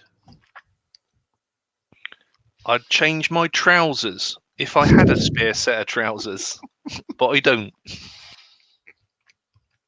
How's everybody doing on wounds and other and like conditions and whatnot? No, good. Pretty fine. I'm fine. I'm fine. All right. So I think I'll just say to Bull, thank you, Bull. I won't forget this. No problem, my lady. That's what I'm here for. Your audio has gone very odd there, Paul. Have you turned off your microphone and just shouting at the screen? Ah, that helps. Oh, no problem there, Edwin. That's my job to look after you young folks. Anytime. You don't owe me anything, young lady. She'll waffle the donkey. In terms of you'll notice, Alexei, that wearied comes back just with rest, so that's fine. Wounded comes back with just binding wounds, and you will get one wound back after having bound your wounds and rested. So it's only really when people reach the dying stage that a move per se is essential. Yeah. Gotcha. Cool. I have this Hand of God thing, so folks, if you do get injured or otherwise are like really in need of healing, please let me help you out. But it sounds like I don't need that right at the moment. So I think there's just a scene of Brother Justice kind of like binding up, where his hand was wounded, and maybe he also says to Eamon, "Thank you, son of Uthor." Oh, well, use my given name, please. My father, I haven't seen him in a while. You have fought alongside the hosts of heaven against the shadows that lurk about us, and for that, I'm sure God will reward you. Thank you, but what were these?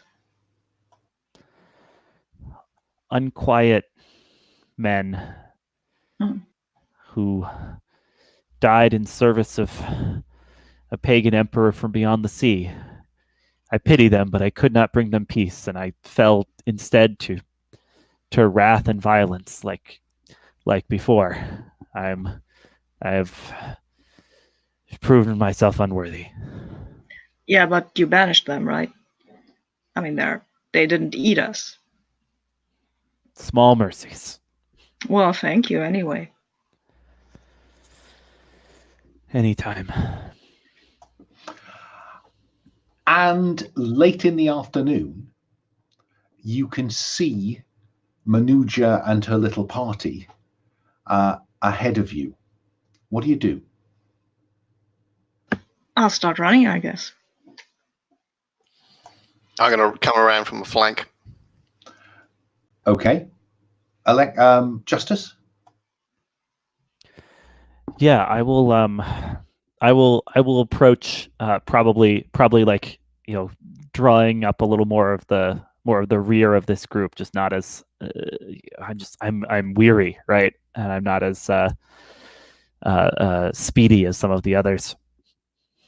Bull? I think I'll so Edwin's sort of trying to flank them. Eamon, are you going straight down the path, are you, towards them? Yeah, right. I'm running towards them. I mean, I might be shouting. I'll go with Eamon. Fine. I might be calling out to them because, I don't think we have to ambush them. But I am assuming that Edwin is putting herself in a position where she could ambush them. If necessary, yeah. Okay. And I think the shouting will draw their attention. And I guess, Eamon, that there's a slight hint at one point that maybe the princess and Riata would take off on the two horses, and leaving the two Celts to hold you back. But I think in the end, common sense kicks in and they don't run. But clearly the two Celts stand between you and Manusia and Riata. What do you say when you come up to within not shouting distance? Where are you going, and why did you leave without us? I'm going home, she says. I'm going north. You know that your home has been taken, that there are enemies there. You will die if you go home. But my people will expect me there. I'm the only one left, perhaps. And if not, I can help. What do you want to do? I'm sick of being treated as this kind of prize heifer, being sent hither and yon. My father sent me to Synhamm so I could learn to be a good wife. Then the Earl sends me to see a complete stranger that I don't know nothing about. He's an old fat man. Fair enough. So, what are your plans? To go north, to try and resist the invaders. Calm down there, princess. Calm down. You should leave that kind of stuff to fighting folk. That is not a place for a princess. Well, she's right, though. She is the heir to the king. Well, somebody else can do the dirty work for you. Leave that to people like me. I'm prepared to do lots of dirty work. Now, I think you should listen to what I'm saying. I agree you shouldn't marry no fat man. And you have been bossed about. That's why you should listen to your heart, girl. And believe me on this, I think you should take some time off and do whatever you want to do and leave the fighting to people like me and other folk that don't mind falling over dead. And I think you have triggered believe me. I think you are right there, Alan. So roll plus subtle to see if Manusia will see the common sense. A total of 8. What a remarkable surprise. On 7 to 9, they will do it, but the GM chooses whether they... As we've got some time, let's do something weird. Demand an answer from you. And the answer is, will you go north with her then, Bull? I thought I was trying to convince her not to go north. I think that, not to go north at all. I was reading, don't put yourself in danger, leave it to people like me. Okay, I thought I was trying to sort of convince her to lay low with somebody for a while. But no, I'm more than happy to run with that.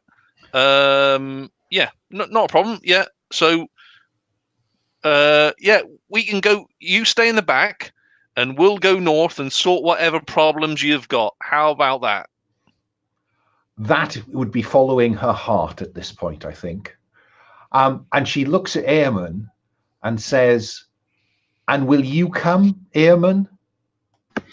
Yes, of course I will come. And just at that point, I think, Brother Justice, you've caught up. Brother, will you join this crusade against the pagan Saxons?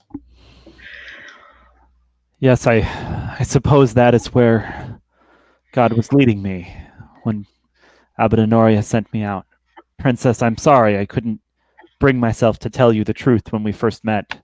But last I heard, your brother is alive and leading a guerrilla force against the Saxons. It is he whom we must join. And she looks at Riata and says, I told you. Aedwin, out in the ferns and the bracken to one side, are you revealing yourself? Yeah, I'll slowly come forward. The bow's drawn, but it's sort of down, and I'm slowly walking towards it as to say, is it all right? And that's when you notice a dust cloud behind you. horses. What do you do? That doesn't look very good. I'll say to the trees, take cover.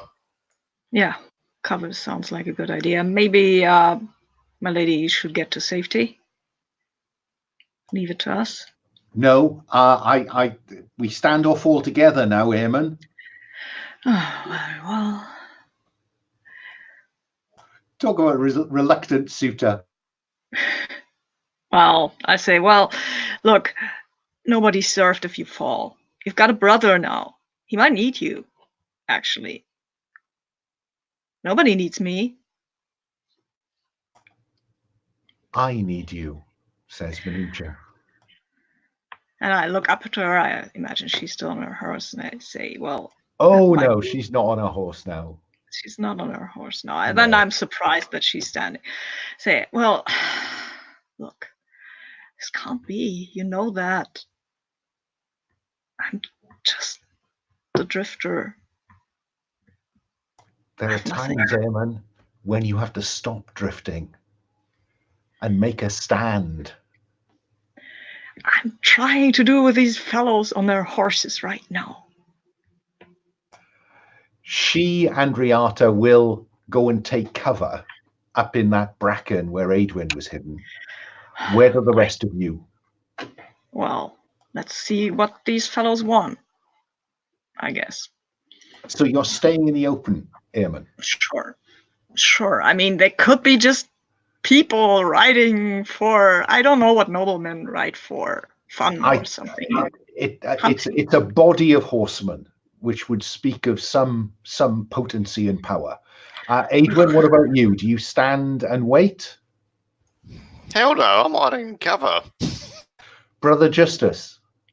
Yeah, I'm staying with Eamon, and I kind of I'm sort of whispering counsel to him about that exchange. I just was slightly eavesdropping on, saying, we were pretty loud. Eamon, if you cannot defeat your feelings for this princess, then you must do the honorable thing and ask for her hand. No skulking about and hiding. Father, yes, ask for a hand, and then what? We live in squalor for the rest of our lives. Great. Thank you for that advice. Until the word is just, we cannot. If Understand you're going to that.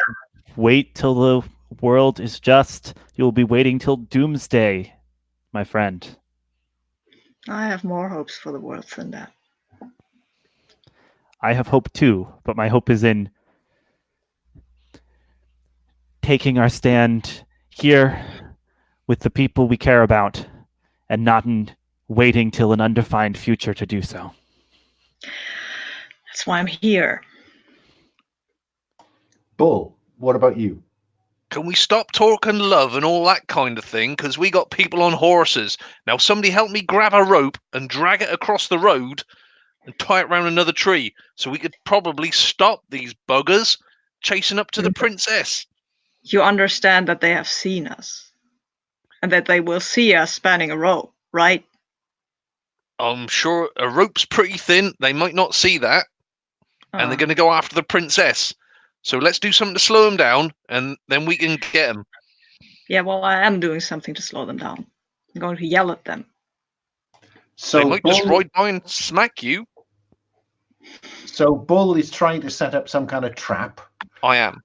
And Eadwin is in cover. Perhaps it's somewhere in front of the princess. The two Celtic warriors have gone with the princess because that's where their duty lies. And Brother Justice and Eamon are standing on the track as half a dozen Saxon warriors come into view. And when they see you, they will slow to a stop. At their head is a hugely obese man on a horse that's bigger than the others because no normal horse could carry him. And he sends one of his people forward, and they say, "Who are you?" Well, I will draw myself up a bit, and I will say I'm Eamon, son of Uther, giant killer, killer of the moonlit boar, late of Synhamm. And who are you? We are retainers of Earl Aethelbert, who has come in search of his bride, said to be running north. Well, what I've heard, she doesn't want to be his bride, so he can go right back home. You know the princess, then? Heard of her? And you know of her intention? Well, I've heard of it, yes. And he looks at you suspiciously. Then you will come with us and help us find her. No, I won't. I fight monsters. I think you should go back home, though. You're not wanted, anyway. And that horse looks likely to drop. Ooh, insulting. I think I'm indulging in pride here for a bit. I think you might be, yes. I'm going to aim at the leader. Okay. Brother Justice, what do we hear from you at this point, if anything? Yeah, I think I'll say the son of Uther speaks coarsely, but his counsel is wise. Turn back, tell your lord he will avoid trouble and danger if he tends to his own earldom and leaves the princess for her destiny. And I think at that point, Manuja, about 30 or 50 yards to one side, because I'm remembering a wish that she should not just be a token, but she should be her own woman, stands in the bracken and says, Earl Aethelbert, our betrothal is no more.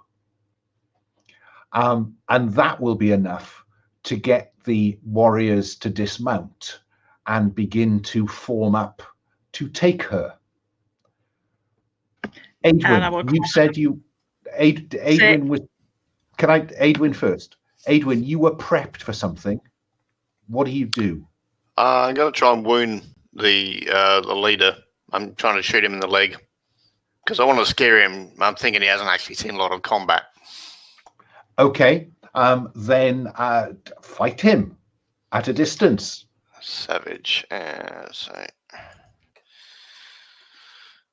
Come on, dice. That's fantastic. 5. You are doing so well. Mark experience, unless you want to spend fate to improve this, because I think you seem to have sworn yourself to Manuja, so I think honor is a virtue you could invoke at this point. But that would only take it to a 6, so that wouldn't be enough, would it? No, it improves it by 1 step. Okay. Yeah, well, I'll do that then. So exchange harm. He's too far away to do any harm to you. So what does your bow do? 2, but I've got killer. I do double damage because of unsuspecting. Oh, so you just wanted to wound him, did you? I'm not going to lose sleep if it's more than that, but yeah. Fine. So that does 4 points of harm. I'm going to take 1 away for his armor, I think. So 3 points of harm to the Earl, who clutches his thigh. And there is a cry from his men of, protect the Earl! And they form a shield wall around him. Eamon, I interrupted you. Yeah, I'm telling them, see, the lady doesn't want to marry him. Maybe you go back home now. Find another woman. You're muted, Alan. And the shield wall will begin to advance on Eamon and Justice and Bull. Bull, what are you doing? Because I think the rope trick is probably not going to come off now. I don't think it will either. I will... Oi, Lord. You've heard these people talk, and we got 20 people up in those trees.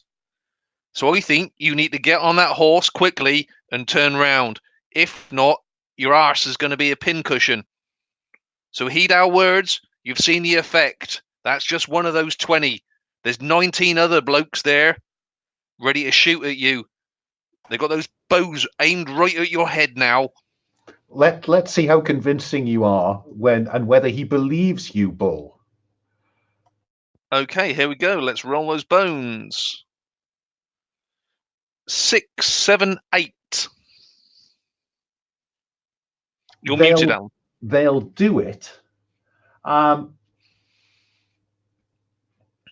I think what the Earl does as he leans on someone, this great. I'm thinking Baron Harkonnen here. For those of you with a memory that long, is leaning on two of his retainers, and he looks at you, Bull, and says, "I have a better plan, mortal." And he reaches to his armor and begins to tear it apart. What do, Bull? I will not take this wife.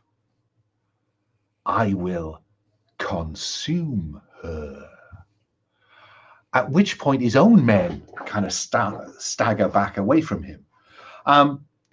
Eotenweard, what do? I'm going to keep firing at him. Go ahead. So it's 5, so savage. Come on.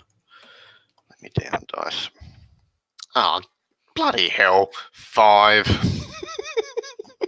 Mark experience. Or burn some more fate, Eotenweard.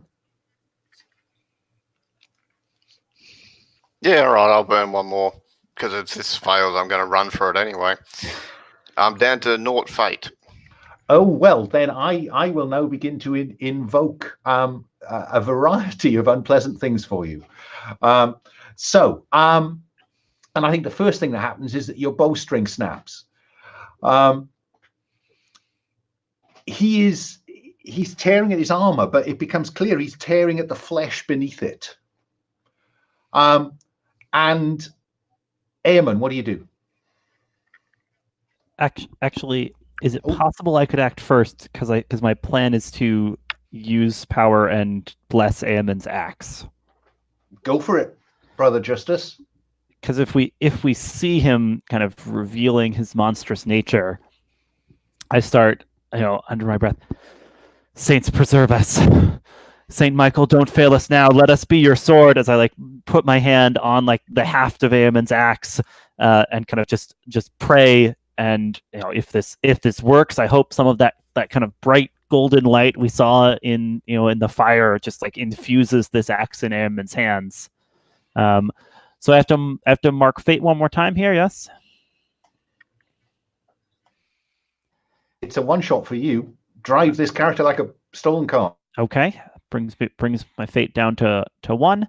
And I'll roll with soul. 5 plus 2 is 7. So the effect I want is empower a weapon to give it +1 harm for the scene. And there's something that goes wrong, which you can tell me a little bit about, Alan. Yeah, I think that the fire of Michael's vengeful sword scorches you, so take 1 wound. But the axe is now glowing and with infused with divine flame, Eamon. Now what are you going to do? I'm going to charge him. I mean, I was going to do that anyway, but now I'm going to charge him.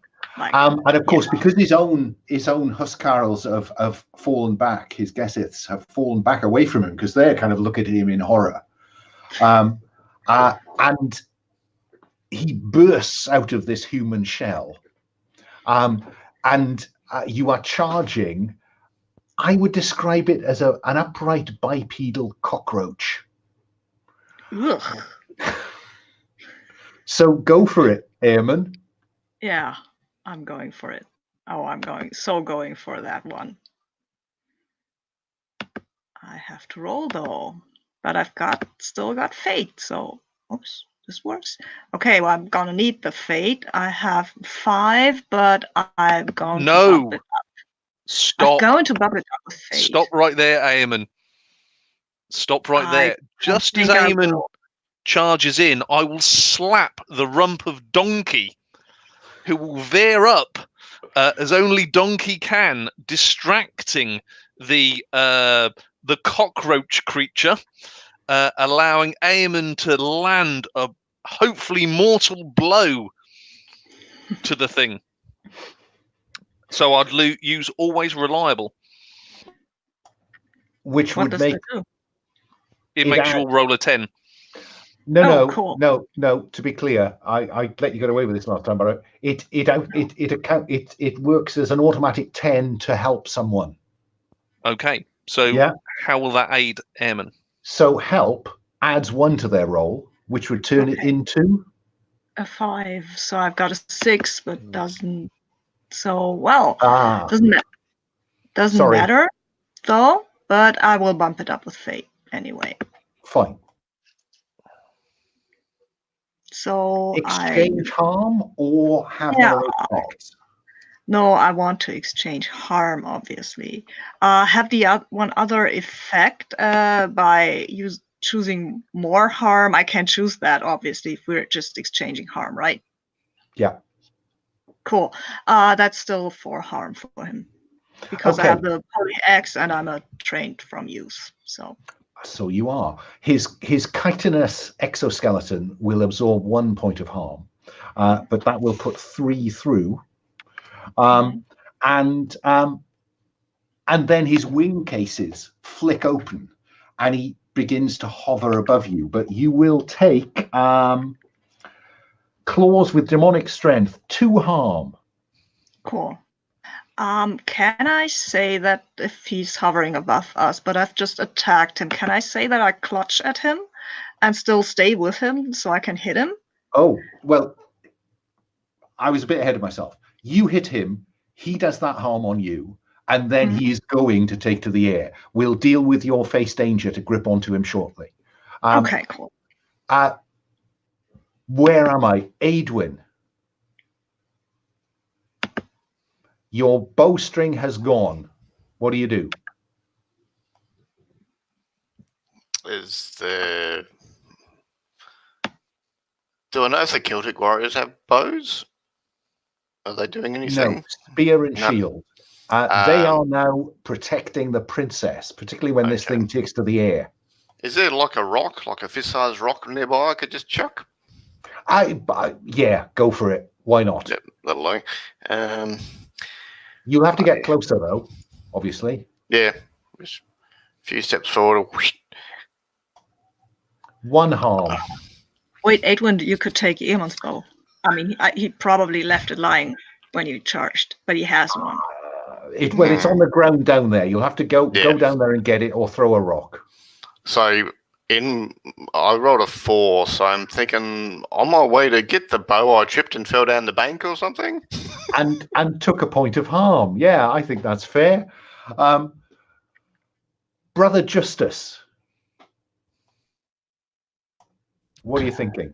Yeah, it's a bit of a chaotic situation, isn't it? Who looks most in need of help if I look around at our friends and allies? Aedwin looks like they're in trouble. Well, Aedwin has taken a tumble and has rolled down the bank towards you. I ended in a heap. Yeah. Let's see. I mean, Eamon is at the sharp end of this conflict. It's true. It's true. I did give Eamon that glowing axe already. I think I lean down, just kind of like grab Aedwin and like pull her up, like put her back on her feet, kind of like dusting her off as need be, and I say,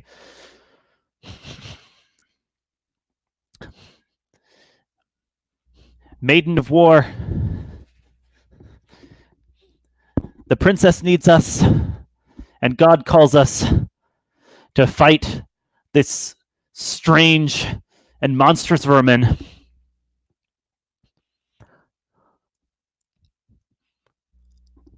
Draw true, and I hand her Eamon's bow.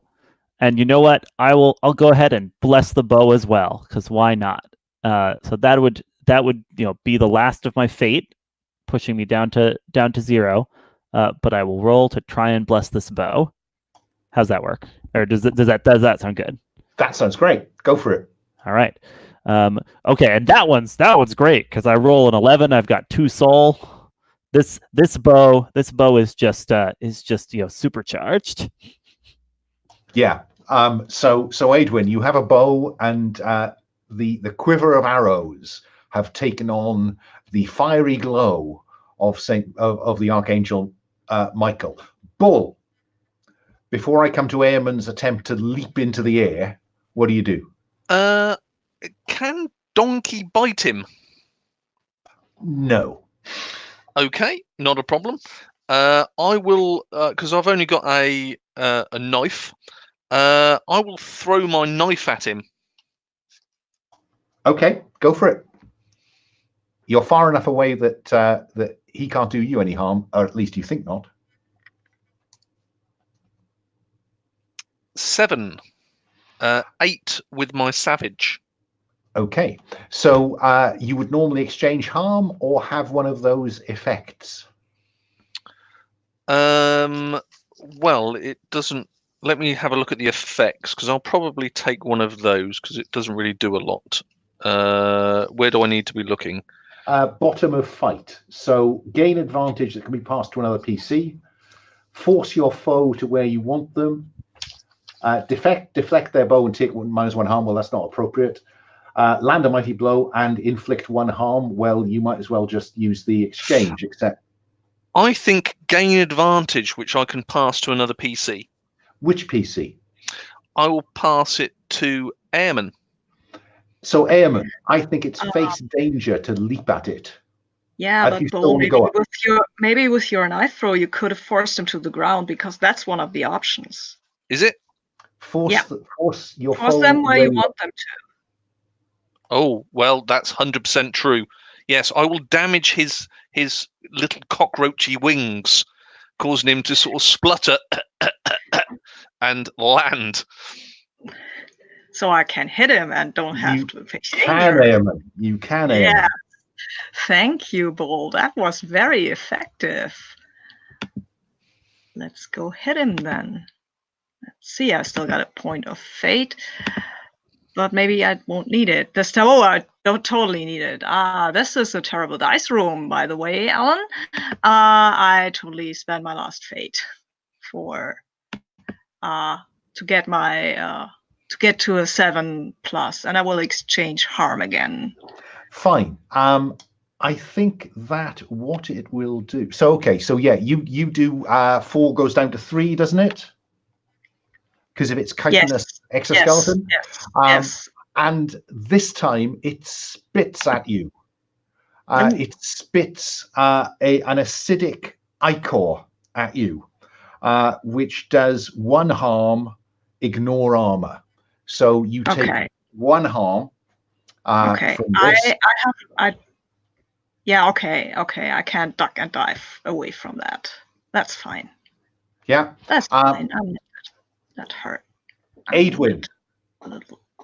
What about your heavenly imbued arrows? I think she's kind of loading it on reflex. She'll say, "Don't let us die," to the priest. Kiss him either on the cheek or the mouth, depending on which way his head's facing, and then just turn and fire half, because she's kind of lost her shit at this point. Okay, roll to fight.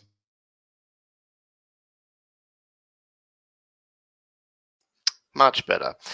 8, 9. If only you could get to 10.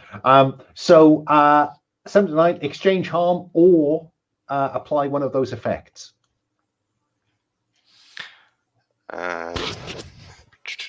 Where's 5?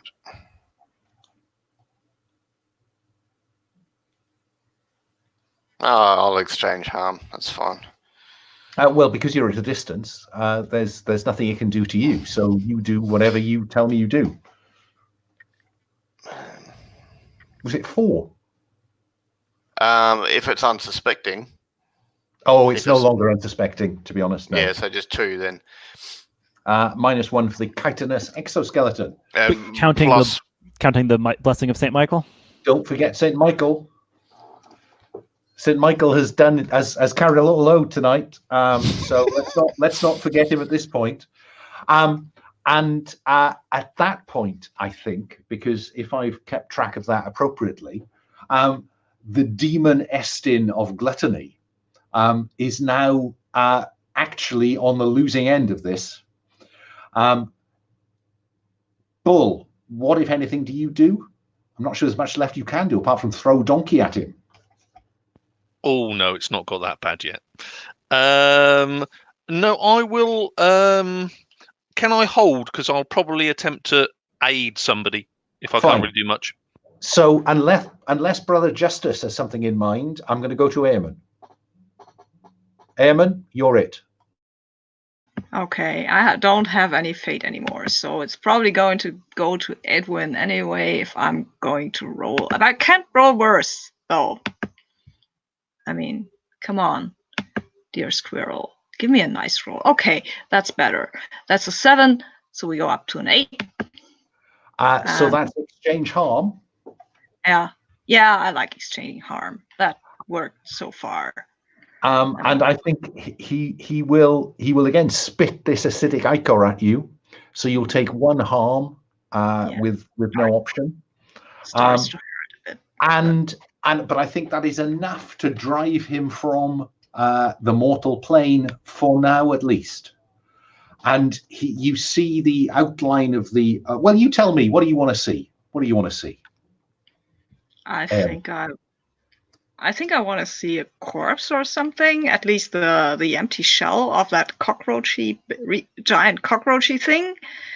And there is a lot of slime inside the shell, while there is a wild howl from this creature as it gets drawn back to the nether spaces. I think it's thrashing around going. Yeah, exactly, like a cockroach. And then I put the X into it again a few times, and then until it stops moving.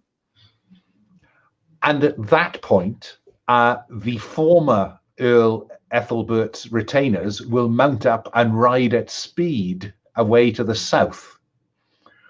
And what do we see then? Who's taken the most damage here? No, I'm terribly disappointed. I was expecting Earl Aethelbert to do a lot of harm. He did. Eamon is still taking some damage. Yeah, but I think the most damage was taken by the Jarl. Yeah.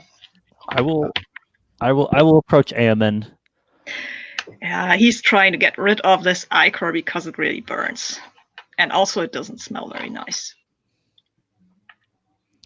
You have fought well, Slayer of Demons. Oh wow, that was a demon. Great, I can add that to my whatever list, I guess. So, Brother Justice, still. do you lay on hands? Oh, that's my plan here. Okay. Hold still. Okay. If you are to marry this princess, we've got to get you into shape. And I will go ahead and probably relatively roughly, right? Like I'm not like this. I'm not like a particularly gentle priest in my approach here. Just kind of like grab you by the shirt and put a hand on your head and just. I guess I go down to one knee, so that would seem easier for you. Yeah. Also, just praying the Our Father, with intent to try and leach out some of that demon ichor you got blasted with there. So what does this one do? Hand of God. I roll plus steel. Okay, that's a 1. Rolled a 6 plus 1. It's a 7. Hooray! So on 7+, clear dying or an illness. Sadly, until you get to 10+, you don't actually do a proper. That seems harsh, I have to say. I think I may have mistyped that. I'm going to give you one back. I think one wound is repaired, Eamon. That seems very harsh as a move. And I think I want to know what happens next. Eamon. Because I think Manuja is running through. You're muted, Eamon. I know. I was fighting my computer. I think Paul wanted to do something with the princess. Yeah, I'd like to shout out, Princess, Eamon has slain a demon, the savior of the day, Eamon. And I think the two Celtic warriors will raise their spears and they go, Eamon, Eamon, Eamon. And we have to have a scene where Manuja runs through the bracken, runs through the ferns, down the slope, and throws herself into Eamon's arms. The question is, will Eamon catch her? Yeah, unless the ichor is still acidic. Roll to face danger. I mean, I really don't want her to get burnt by the acid. But if the blessing by Father Justice kind of neutralized it, then yes, of course I will catch her. Look, no one in this script is worrying about the friggin' ichor. Sorry. I avert my eyes modestly as the princess leaps into Eamon's arms. Oh yeah, I catch her. And I think that I then want to run through the characters for some kind of epilogue, because we're about at that time, I think. I am going to come to Eamon last, just so you know that. But Bull, what do we see of Bull as an epilogue? I think you will see me with my arm round Rieta, saying that was a good job there. Well done, Rieta, getting those two together. I knew we could pull it off. Now give us a kiss, darling. And I think she will. Aedwin, what do we see of Aedwin? I think she'll wish them farewell and she has to head off and search for her father. Yeah, in the hope of getting some fate back. She's shaken. It's as much about getting the hell away from where she just saw that demon as, finding her dad. But yeah, she's needs to get back to normal life, what she was doing. Brother Justice. Yeah, I think that Brother Justice will when there's a moment, perhaps in since it surely takes some time to fully get organized to head off to repel the pagan invaders and try to reclaim the princess as part of the kingdom.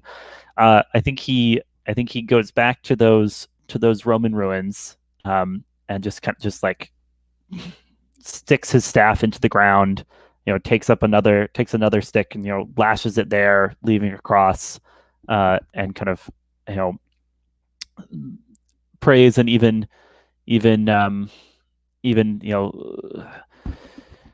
thinks again to what Abbot Honorius has told him about the work of mercy of burying the dead, and prays that perhaps this place can become a site of God and push back that which corrupts it, and perhaps even bring peace to those poor deluded soldiers sent here all those ages ago.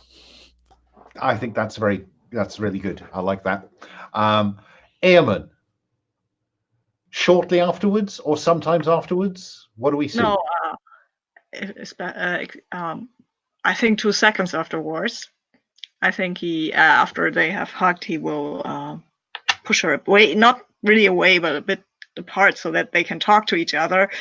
And he will say to her, Princess, I have not much to offer you, just myself, but if it's enough, if you will have me.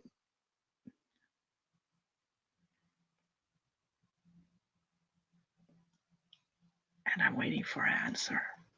Oh, sorry, I thought we were going to actually get a formal proposal. You just wanted to fill the space. And yeah. she will. It's not a card trick. I think that we will close on her face saying, Eamon, I love you. I want to spend the rest of my life with you. And embrace, kiss, roll titles. Yes, very good. Thank you, folks.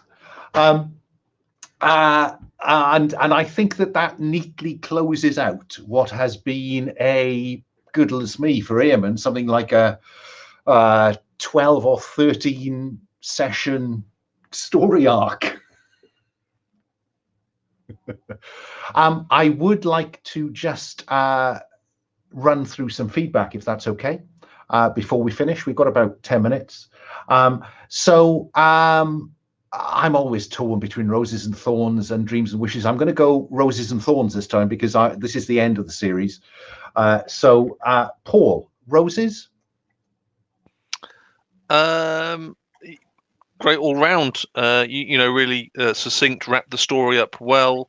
You get some excellent indecision there, Sabine, with your character. Everybody. I think the teamwork was really good there, and Alexei coming in sort of near the end of the thing. I really liked how, a little bit of I'll use the term sort of cock blocking, but that added to the role playing rather than disrupted it.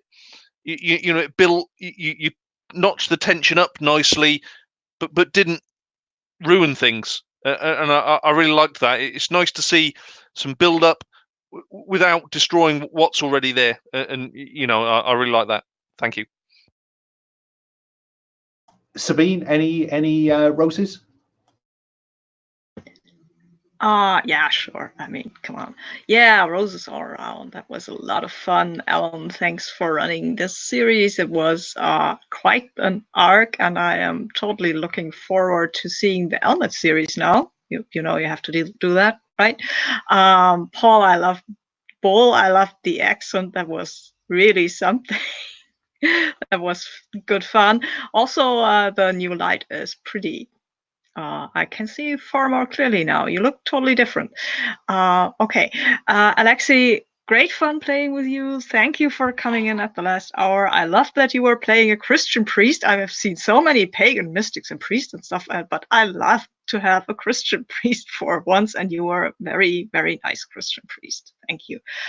And Blake, Edwin, I mean, she's just like, she's a delight. I mean, her bonding with Bull, that was a lot of fun. And her just going, oh, okay, maybe we have to shoot the princess. That was very pragmatic, I think. I like that. Yeah. And thank you, Alan, for having Minutia being not just a wet blanket, but somebody with her own agenda. Yeah, well, you did wish that, so I thought I did want to try that last time and didn't have a chance. Blake, any roses? It was all good. It's I say the thing that comes to mind is we've had like a strong Christian sort of thing this time, and previous times we've done pagan, Saxon, pagan, Celtic, or whatever, and you've given us room to do that, so it's good. It makes a setting fleshed out rather than this is a Christian tale in a pagan land or vice versa or whatever. So yeah, it was good. Thank you. Alexei, any roses? Yeah, roses to everyone. Rose to you, Alan, for those Roman ghosts. That was a fascinating element to bring in. Rose to Paul for Bull's whole shtick, and especially the helpfulness of Donkey at various points. Oh, and the matchmaking. Bull being so invested in the matchmaking was very important and gave me something to hook onto for some of the conclusion of this. Eamon, I feel like Brother Justice really bonded most with you, starting from that scene where you came to him for relationship advice, and he tried to banish the spirit of lust from you, somewhat successfully. And Edwin, like I typed into the chat, the fact that she like spun around and kissed Brother Justice caught me and the character completely by surprise, and was a very fun character moment in that last conflict. Roses to everyone. Yeah, I'd endorse that. Yeah, I mean, that surprised me as well. Then that kiss at the end, Edwin, because we sometimes forget, because she's a bit of a badass outlaw. But there, she's a quite young girl, in terms of the characterization. So yeah, that was a really nice touch, I thought. Yes, Alexi, thank you for bringing us. This is the first time we've had a priest of God in a long time, and in that case, I think again someone just played it in a one-off, and so we've now had fleshed out all the religions. So thank you for that, and it was a ballsy priest. No messing about. Paul, yeah, Bull's great, and you really began to milk those moves, which is that's what they're there for. And Sabine, as always, a joy. Eamon, I think he's been on a journey, and I think we've got him from this kind of monster murder hobo, to now being a hero of the Celtic underground, I think, as we will discover in perhaps future sessions. So great. Can I go the other way with Thorns? Start with Alexi? Yeah, so these are just kind of clarification type things where, coming in at this bit and having less experience, I was slightly tripped up by the system. Was tripped up that the lay on hands does not quite do what I expect it to do, and tripped up that I didn't quite understand how compels work, though I was very willing to roll with it, but just coming at it from a more general PbtA background, the way compels lined up was not totally clear to me. No, I think that's fair. They're a relatively new addition. In fact, I got the idea from Rapscallion. I was wondering if you did. But Rapscallion has kind of a move to use against them if you so desire, and I wasn't sure what all my options were, but I was like, I'll just go the direction that seems like coolest for the story. But I'd lay out a little more for players what all their options are in that context. Yeah, I think that's a fair point. Blake? I mean, it's not sort of anyone's fault, but the whole drop in, drop out with people does narratively a bit hard. Like what happened to the pagan priest? He was just not here now, sort of thing. But it's kind of thorns against myself as well, because I was here last time, I was here now. I could have ended with, okay, I'm going to go and meet up with him. So that way, I've tied it back into the story. So I dropped the ball there as well, because he was my cousin. But yeah, it's not anyone's fault. It's just narratively, like, what happened? This person's just gone, But yeah, I mean, I thought about using some time at the start to narrate something, but I was a bit uncomfortable narrating what someone else's character did. We just suffered from missing last session, sadly, because I feel bad that I couldn't give Pavel a degree of closure, because he had an arc going that I would like to see complete, but life's a bitch and then you die. Sabine, any thorns? Yeah, well, thorns is a bit harsh word, but I don't know if those debts of honor really work, because I feel that these are just more like the bonds and traditional monster of the week that tie people together narratively, but that you can use them like strings and monster hearts. I don't know if that even works really well. That might work as kind of really like bonds in Dungeon World, where you can spend one of these to help somebody because you are feeling connected with them. But that's of honor that kind of, I don't know. I mean, we never used them, and I think that says a lot, right? Yeah, I know you spent a lot of thought about them, but I don't know. Yeah, I know. I'm torn. I somehow want to keep honor here somewhere, but I suppose I've noticed it in games where there are those debt arrangements. What am I thinking of? Urban Shadows. Yeah. And you I could, don't or you know. could I have don't, them with NPCs, like with Caradalvia or Danum or something, that they owe you or that you would owe them fealty or something like that. That would be more formalized, right? It's not like, oh my God, brother Justice prayed for me and now I owe him a debt of honor. And it doesn't feel like, oh my God, I saved the whole village of Danum on the same level. Yeah. It's not on the same level, really. I think one of the difficulties, I had this conversation with Lowell, interestingly, that he finds with Urban Shadows that nobody ever resorts to them. And I don't know if that's because the nature of this community is that people just lean into, if it seems like a conflict would be helpful here, we'll do it. If it seems like helping would be, without the need for the narrative heft. I somehow want to hang on to honor in some way because it seems time and place appropriate, but I don't know. But I think it's a fair point. Paul, but I like the rest of it. Sorry. I like the rest of it. Everything was awesome. Well, yeah. Yeah. Okay. I'll shut but up I now. think it is but I think it's an interesting question about whether they pull their weight, or how to make them pull harder somehow. I don't know. And that may be about tinkering with what they are for. I don't know. But I've wondered. Paul, thoughts? None really. I mean, I only did 2 out of the 4 sessions. I'll just probably reiterate what Sabine said there. I mean, I definitely don't like the -1 and +1 with the same character. It seems kind of weird. And doing an action and then finding there's cost afterwards that I owe them. I prefer things like that to be with NPCs rather than owing other PCs. That's built up through loyalty through playing. If I do agree with another player, I don't like somebody sort of forcing me to do something. So it's a bit of an agency thing, but no, really great as always, Alan. Thanks, folks. Right, I will stop the broadcast, say goodbye to the internet.